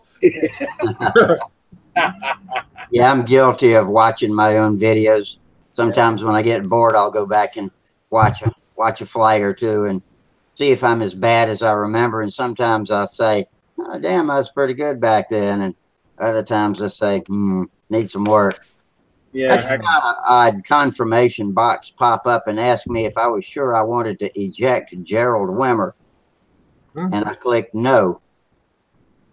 I wondered what that was all about. I could have dumb thumbed something, but I was typing a text message to Jamie at the time that box popped up. Maybe you hit a control or an F. Happens sometimes with my FN key, yeah. Rusty, I got a question for you. Okay. When I'm looking at my screen now, there's the 5 boxes on the bottom. Yeah. If I click on, like, everybody else is frozen unless I click on, like, I clicked on you now I can see you, moving now. And then if Charles and Gerald are frozen, and if I go to see that, if I click on them, then you become frozen, and then I'm on Gerald now, and I see, Gerald's moving. That's your bandwidth. My bandwidth. Yeah. If you will, are you on a PC computer? Yes. If you'll mouse up to near the top of the video window and hit that stack of bars that looks like a cell phone signal, click on that and lower your bandwidth a little bit, a notch or two, and it might stop it from doing that. Yeah, okay. Tell me that again. Go up to the mouse up, and when you mouse up near the top of the video window, a bar of controls will appear. There's 1, 2, 3, 4. Oh yeah, just bandwidth music. Yeah. Yeah, bandwidth, and lower your bandwidth a little bit, and that might stop that kind of stuff from happening. Because you look like you're running high bandwidth here. When I can see you, you're really, really clear. And it might blur you a little, but it'll also stop that kind of carrying on. I just put on very low, and nothing's no improvement. Well, that's just your bandwidth. That's your router getting overwhelmed. I gotta have the kids kick them off. Yeah, it's partly where you live and how busy it is in that area. I think the number of people that are on, we get overloaded here. Normally, it gets really busy around after you dinner. can get overloaded by the neighborhood too, as well as in your own house. I mean, Dennis, you said you were a long way from the router, didn't you? Let's see, no, not that far. Only about probably 30 feet, if that. I mean, wait a minute. Yeah. No, I'm a long way. Yeah. That's what I meant to say, Al. That's Oh, a nice picture of Charles. Charles. Yeah. This is a picture of the Nobler when I was finishing it. Oh wow! Wow, that's gorgeous. Yeah, Very yeah, impressive. that's a nice looking plane. That's the one out in the video, right? That's one in the video, yeah. Yeah, that's beautiful. Yeah. I love the black canopy. Yeah. It looks a lot bigger. The graphics, the paint job just make it look a lot bigger than a Nobler. It just does. it is. Yeah, the graphics are huge, and actually, I laid these graphics down with these graphics are actually filmed. So I put a black 8 down, for example, then a white, and then a red, and a red film to make. So these are 3 layers. So you figure 1, 2, 3, 4, 5, 6, 7, 8, 9, 10, 11, 12, 13, 14. Wow. 14 times 3. That's if they went down perfect. That's tedious work. Yeah, a lot of work. And what A lot of work. was that a Brodak kit or? No, this it started off in life as a Nobler ARF from Top Flight, and I cut off the wingtips and made solid wingtips, and I took out the 3-inch bell crank, put a 4-inch bell crank in it. I made fairings for the landing gear. Did you put in the Tom Morris controls? Yeah, they're all Tom Morris. Well, actually, everything is Tom Morris except for the bell crank. The bell crank. That's a real pain in the neck because I did one to put it in mine. And what was it really hard to put that bell crank in the horn? Oh, absolutely. I mean, it was cut the spar and all that stuff. Absolutely. I couldn't believe it. You know, I might not have cut the spar, but I cut around it, and it was a lot of work. It was yeah. And there wasn't much ARF left in this plane, and that's not even mentioning what I did to the rear of the plane. I mean, as I made room, I built up the rear of it so it could take the Tom Morris elevator horn, which is pretty wide. Did you use you used his elevator horn in the back? All Tom Morris controls except for the bell crank. Everything was ball links and yeah. No, oh, you didn't use his bell crank with the ball link. Maybe that's the. No, I used the SIG. I put a SIG 4-inch bell crank in there. Right, because with the ball link made that push rod come up real high. It was like. Yeah. Well, I put a ball link on my bell crank. It just was a SIG 4-inch bell crank. It had ball links all throughout. Yeah, and then but then I ended up using the stock ARF elevator horn because with the Tom Morris one, it looked like it didn't have enough throw, with it. Yeah. Like how my friend was advising me. And when we put when they did the mock-up and we used the Tom Morris horn in the back, it looked like the elevator didn't go as, in the back as, as strong as it should have went. I don't know. You said so many degrees or whatever. So we went with the stock one because it had the holes that you could pick in it. He ended up using that one. So. Yeah, I actually spent. I started it like 12 years prior to finishing it, and then I'd get so frustrated because I would burn myself into a corner, and I'd be so disgusted. I'd put it in the rafters for a while, so I figured out how I was going to overcome the latest challenge, and then I would do something again, and I'd put myself in a position where it's like, well, how am I going to fix this now? So, I remember there was a point in time, my friend of mine, he actually said to me, he goes, Charles, at the rate you're going, I don't think you're ever going to finish that plane. That's how mine is. It's the one I was going to put the LA-25 in. I started working on it, and then I got involved with another project and put that one aside. And so now it's time for me to get back on it again to finish it up. Yeah, it was, that was no picnic getting that bell crank in there. No, it wasn't no picnic at all. Plus, when I first got the kit, there was a warp in the wing, a warp in the trailing edge. And so I took it to a good friend of mine. And at that time, 12 years ago, I didn't know how to get a warp out of a out of a plane. You know, I mean, it was a bare wood. I had removed all the finish. We ended up putting slits in the trailing edge and used some. I think you call it angle iron. It's a 90-degree, and we clamped it against that. Right. And then we tacked CA it, and then we check it out, and then we would kept going back and forth until we got it straight. That was before, you know, even getting the wing covered, all that stuff. So You take the flaps. Were the flaps on it when you did that? no, the plane has removable flaps, so the flaps were. I could take the flaps out right now today if I want. There have been times I wished I had removable flaps, but I've never built one that way. Yeah, the guys I fly with, they all have removable flaps and removable elevators. I didn't put removable elevators on that plane, but the flaps are removable. And you know, the Nobler R doesn't have a weight box or adjustable lead out, so I built all that in there, and I gusseted the front because the R is so weak up front. You know, so I really gusseted the engine bearers, and a lot of work. Like I said, there's really not much R left in the plane. Yeah. My Nobler Art's got both adjustable lead outs and a weight box. Both. All that work you did, Charles, you should have built it from scratch.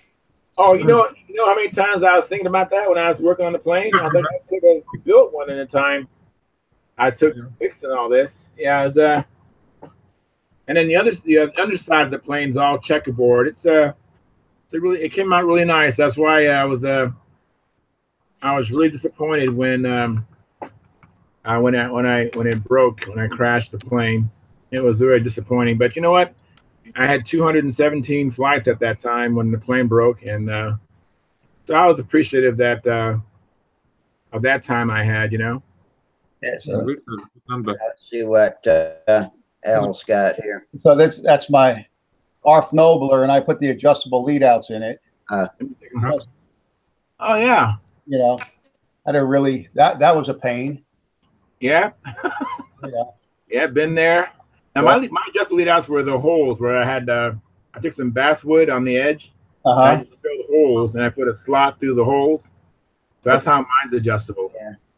Maybe I'm mistaken. I'll have to take a look. I'm pretty sure mine's got adjustable lead outs right out of the kit box. I had to mount it all the way where my finger is. I see it. Very good job. Very good, Al. And then Very good. and then what we do is we cut the ailerons.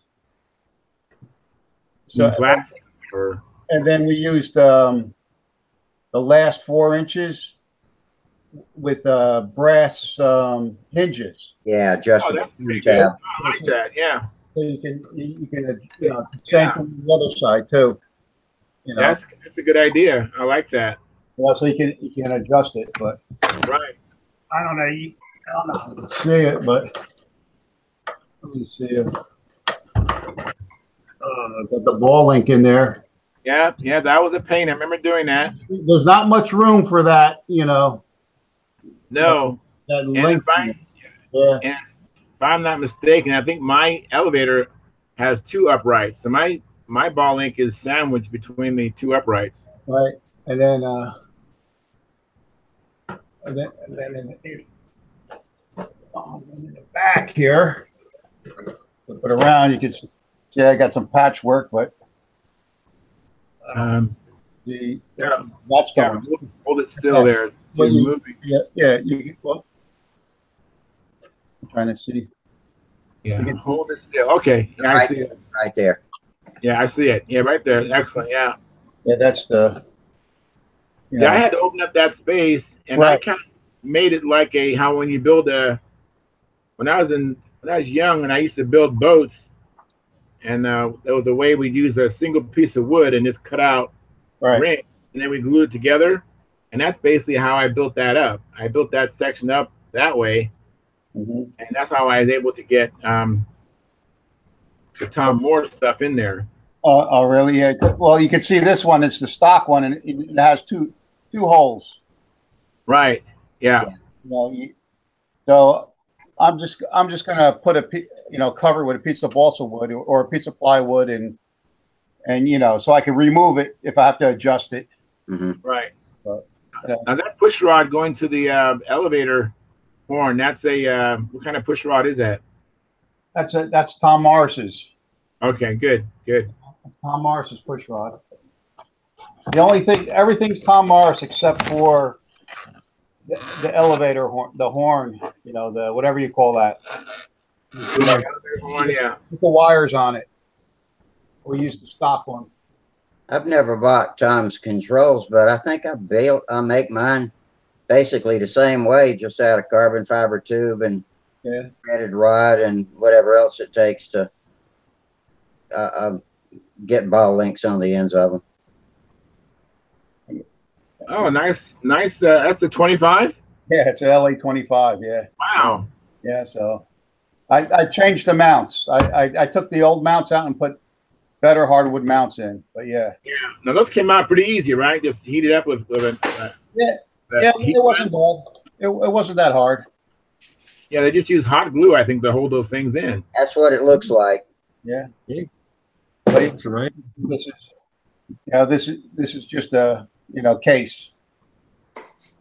Then I'm gonna put go through it, and hopefully it does what I want.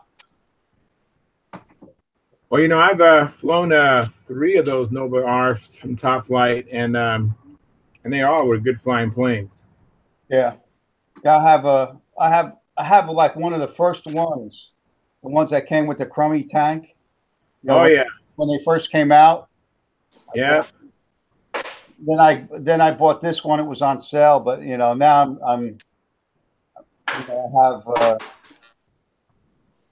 I have a Gieske Nobler with a Brodak 40 in it that flies really good.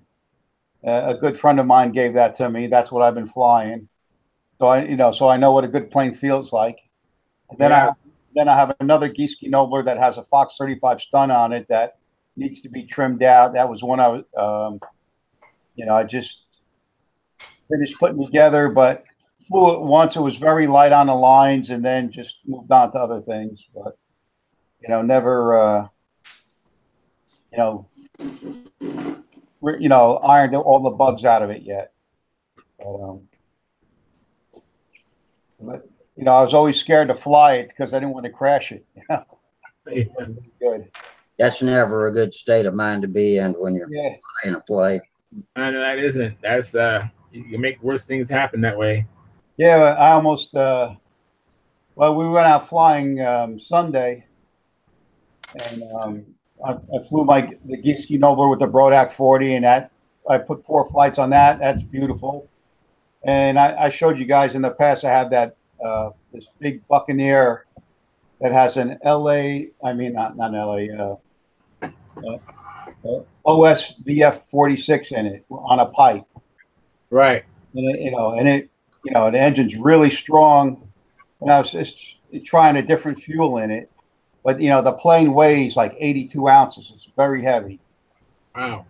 So I sent it up with a different fuel. The first flight up, the lap times were 4.6. And flying that thing was it was like flying one of my big racing planes.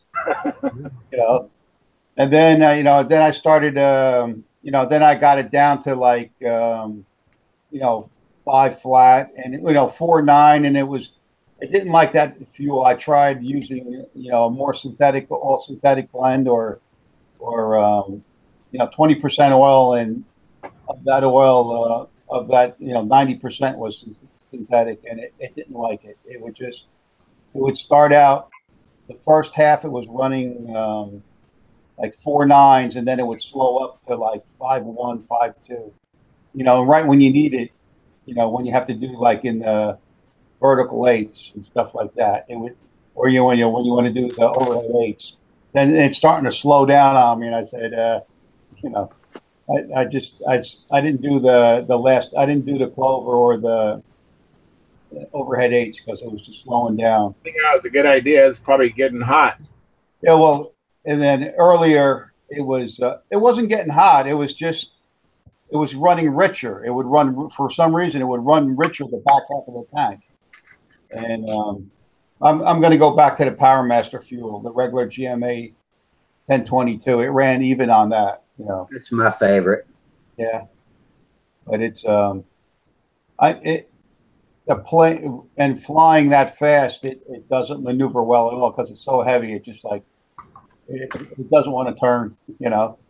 But I have to get it flying about 5.1 to make it, you know.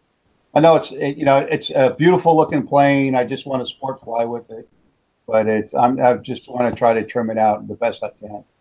It's just, you know, bugging me. But yeah, I almost lost it on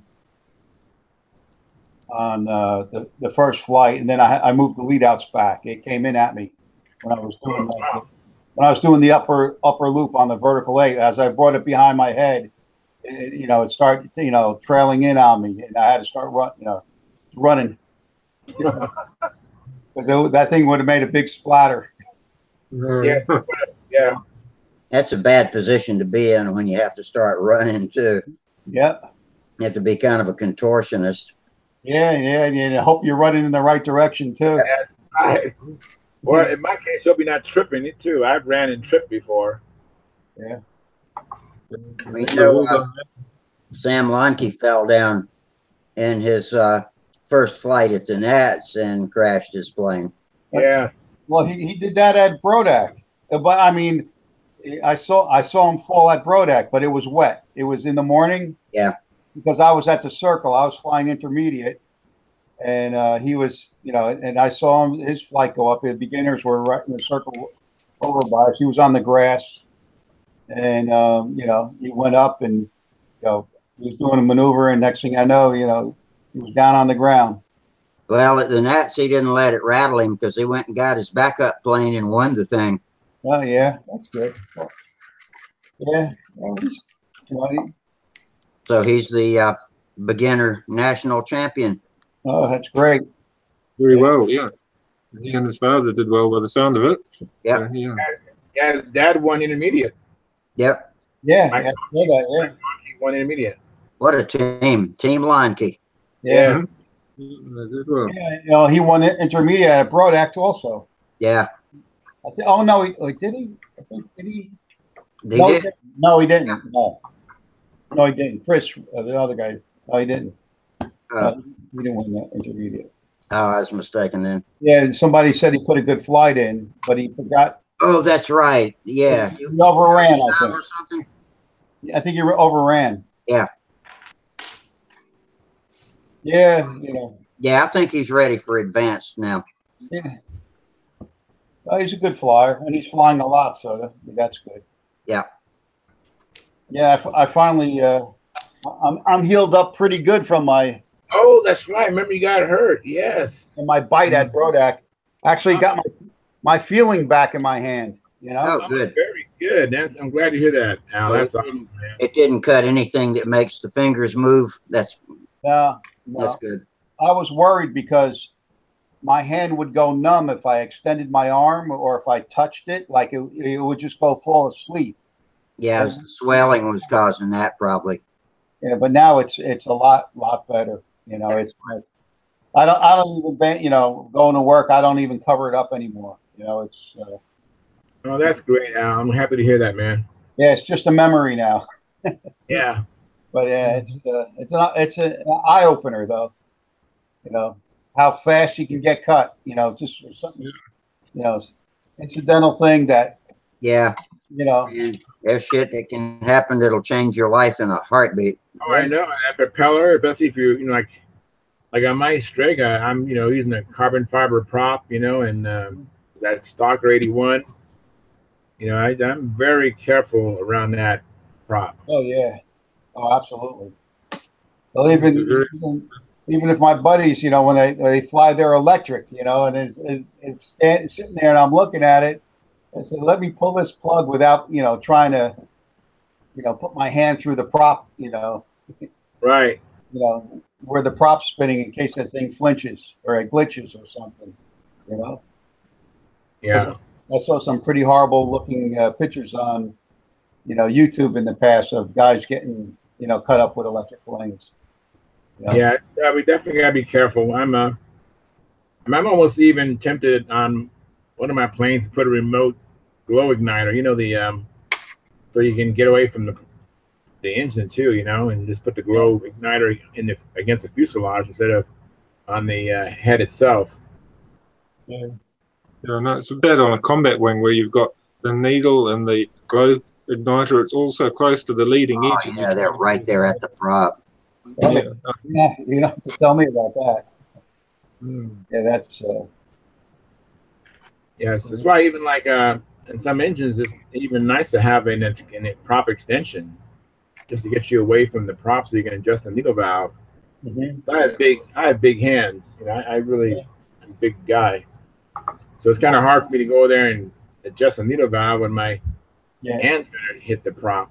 right. Well, on my combat planes, on my speed limit competition planes, I use a remote needle.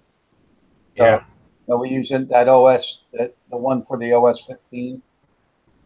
You know, we use that. Is that an OS number 2? Is that what that's called? I forget which one it was actually. It's the one everybody's always trying to get. I need to get me a couple of those. Yeah, they don't make them anymore. But I can probably find one on eBay though. Yeah, I think that one guy was it Mike Lonke was talking about the RC Japan website.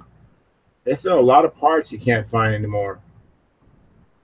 Yeah, I mean, really inexpensive. It's called RC Japan, I think it's called. Oh yeah, that's good to know. Yeah, he was talking about his FP parts that they use for Sam's if I can get the number. stunt bots. He used the LA-25 and he got all the parts from Japan direct. I remember that. But yeah, it looks like OS have dropped a lot of their parts now. You can't get them and they're gradually diminishing in number. I'm worried the same will happen to a lot of the other manufacturers. There's not a lot of parts available for the Enyas now, and obviously Fox and all of those ones that were commonplace in the past, and we were able to get needles and spray bars and things for them. It was easy, but now I can see it's going to get a bit harder. But that's another reason to use a remote needle. You're not going to break it, especially on a combat model or something. If it's a remote needle, then you're not losing parts. You're saving your fingers and removing the possibility of being unable to repair it. Or myself, I cut my hand really bad last year on the palm of my hand, and it just makes you think after something like that, you don't forget it for a couple of years. I'm sure you're a lot more cautious. Oh, where's the camera? That's the one, Rusty. Let me click on that. Let's see. Yeah, and then that's what it's for the 15. Let me see that label again, just a second. Back it up. 1A 15. Okay, so 2118190. All right. Yeah. Yeah, that's what. And what I mean for what we do in combat, because they have like it's like a ratchet.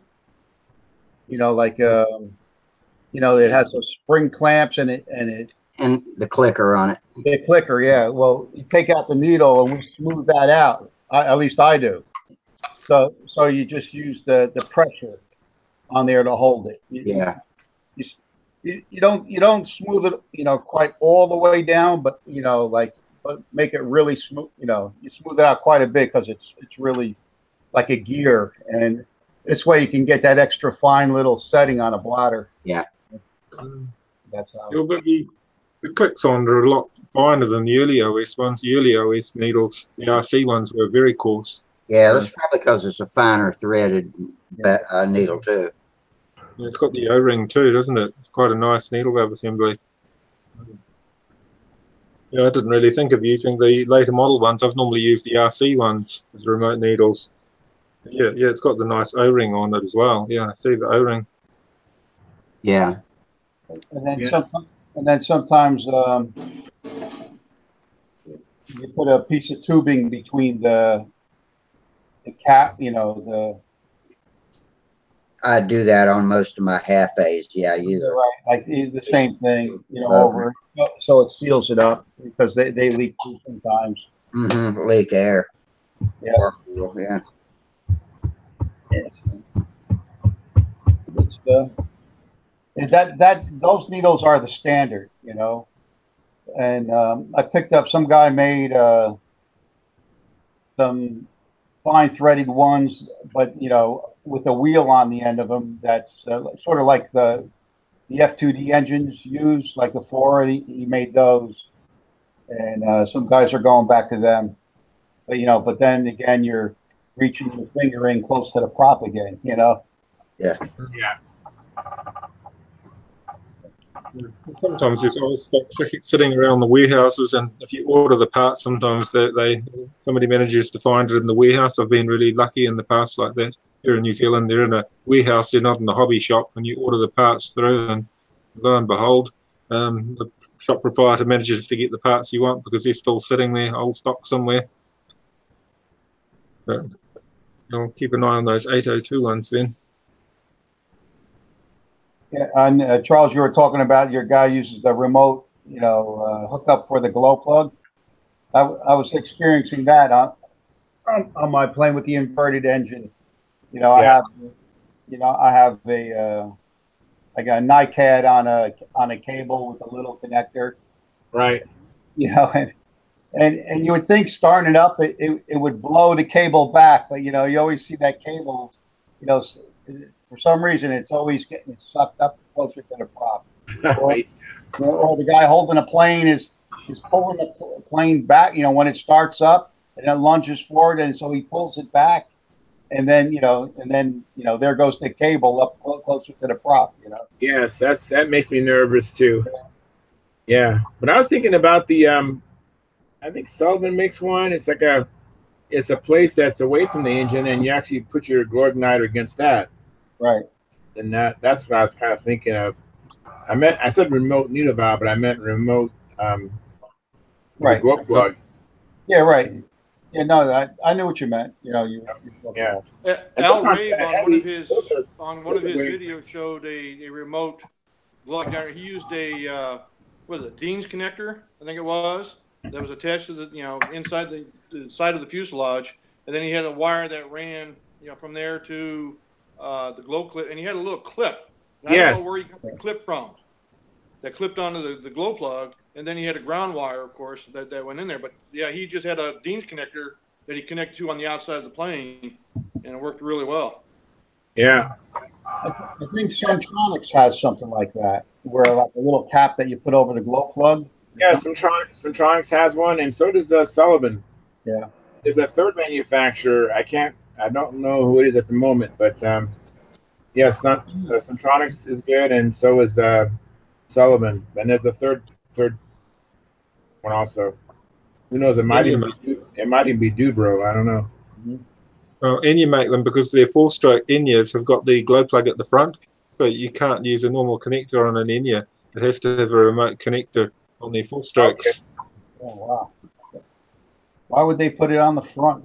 That's crazy. I don't know. It puts a lot of people off their engines, I'm sure. But the Enya 4-strokes are reputed to run really well. But that's the one thing that seems silly, that you can't use a conventional glow plug connector. That's weird. The configuration of the valves dictates where the glow plug has to be angled in. Is that what you're talking about? It's like a slant plug that points towards the prop. Yeah, that's right. And for some reason, they might have thought it's safer to have the valve gear at the back of the motor and protect the valve gear from a crash. But it does put the glow plug right where you don't want it. Yeah.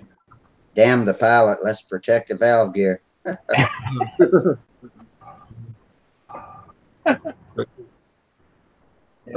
people that fly B-class team race with their glow motors, they always use some sort of remote starting system, and it might be a clip that goes on the trailing edge of the wing, and they just pull it off the trailing edge of the wing. Some will use a Dean style connector. There's a video somewhere in my list of favorites of some Eastern European guys out practicing with a pylon plane, and the guy hooks his glow plug wire up to a remote connector, and then takes an electric starter and spins the prop like that. Not with, he's not choking it or anything, but then he reaches down and flips us. He turns the prop backwards against compression. You know where I'm going here. He reaches down and flips the switch, and whang! It just cranks right up without even flipping the prop. So Really? that's Wow. that's pretty awesome. Wow. That is pretty awesome. That's just like those guys in stunt that reach up and just bump start the engine using the spinner cone, Yeah. and but this guy just turns it up against compression, and as soon as he flips the switch, the fuel that he primed in there with that electric starter is ready to go, and it just pops it and it starts. That's an RC job? Yeah, pylon racer. Yeah. Yeah, I have a colleague who I fly with. He actually just spins his spinner against the compression, and it starts right up. Yeah.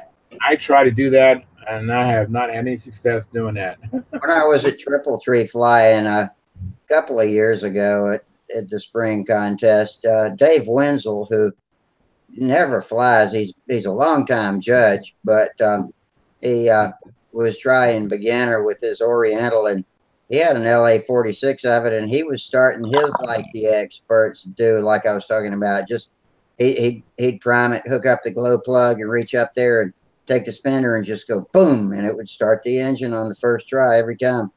I said, damn, Dave, you might not have learned to fly yet, but you can sure start an engine. Yes.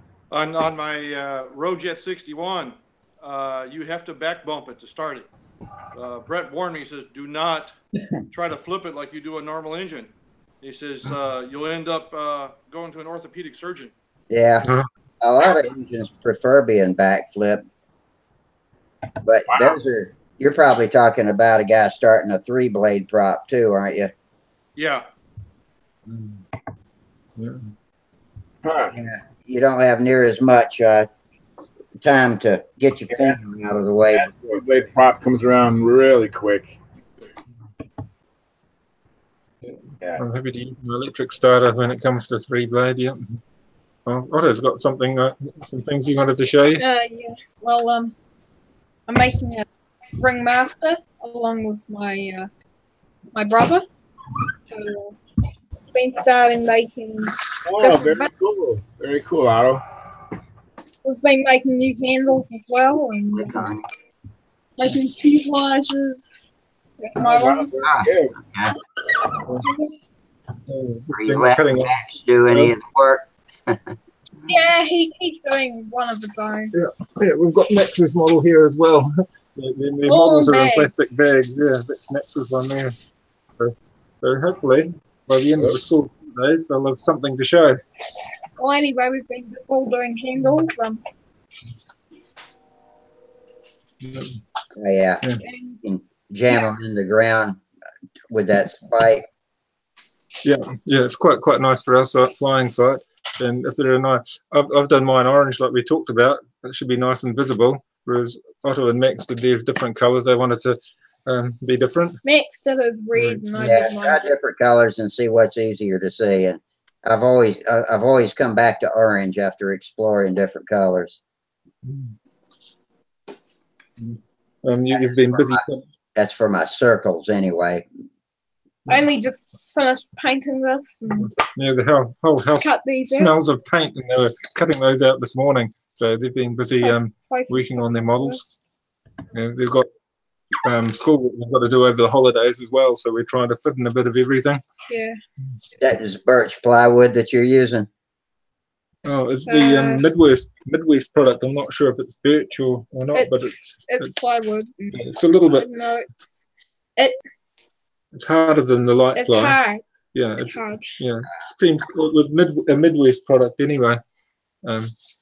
So not too heavy, not too light. It seemed a nice in between weight of plywood. Well, anyway, I had an accident, and can you see what happened there? Oh, you Oh, it started delaminating in a spot. It's Yeah, that's because we're using a jigsaw.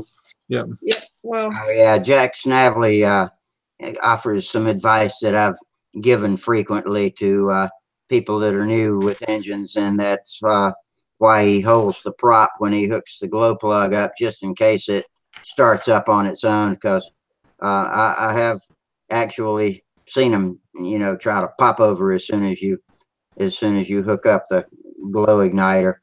And so, yeah, I always grip the prop with my right hand and use my left hand to put the igniter on the plug. Yeah, I hold my prop too, and I put the glow igniter on, and just Good safety for practice. safety. And I'm by myself sometimes flying, so sometimes I'll feel it bump in my hand when I hook that igniter up too. So yeah, yeah, it doesn't hurt to hold the prop.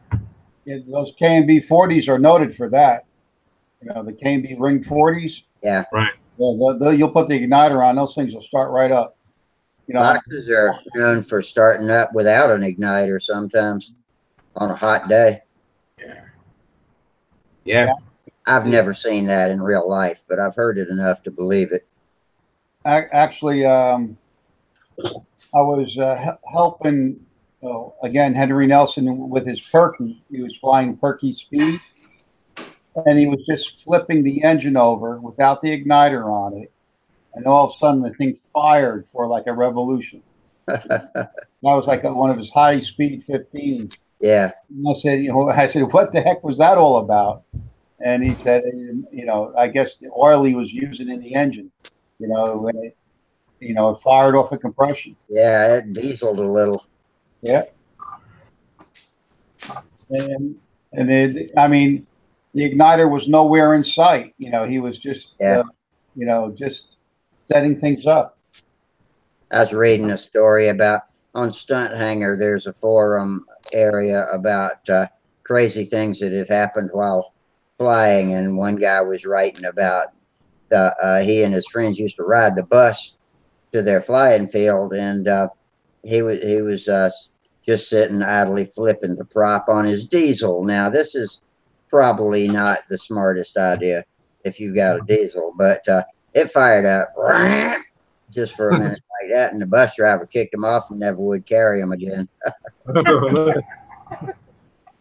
That's the same thread. That's the same thread where I read about a guy that built one of his first planes. It was at least his first ringmaster, and was all ready to fly it the first time, and was riding his bicycle to the park with it, and the lead outs got caught in the back chain sprocket and reeled it in and ground the plane to shreds.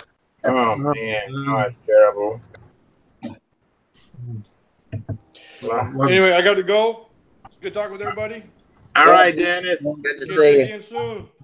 Yeah, man. Yeah. Look forward to seeing that plane with an engine in it, ready to go. Yeah. Well, I'm going to check out also. Got to get up early for work tomorrow. Okay. All right. Well, it's after 12. We might as well call it a wrap. Yeah, we can call it a wrap. I'm tired too. Yeah. Been yawning. Yeah. Have a good night, guys. All right. See you again, Al. Yeah, everybody that came in on video, thanks a lot. I appreciate it. We had a good conversation tonight, and Jack and Jamie, everybody, Minnesota Mike, everybody that was over on the YouTube chat box, we appreciate it, and thanks for coming. And so until Friday, y'all have a good week. Try to do something fun so you can come back and tell us about it. And between now and then, I hope all y'all have fair winds, tight lines, and we'll see you later. All right. See you guys later. Good night. See you all.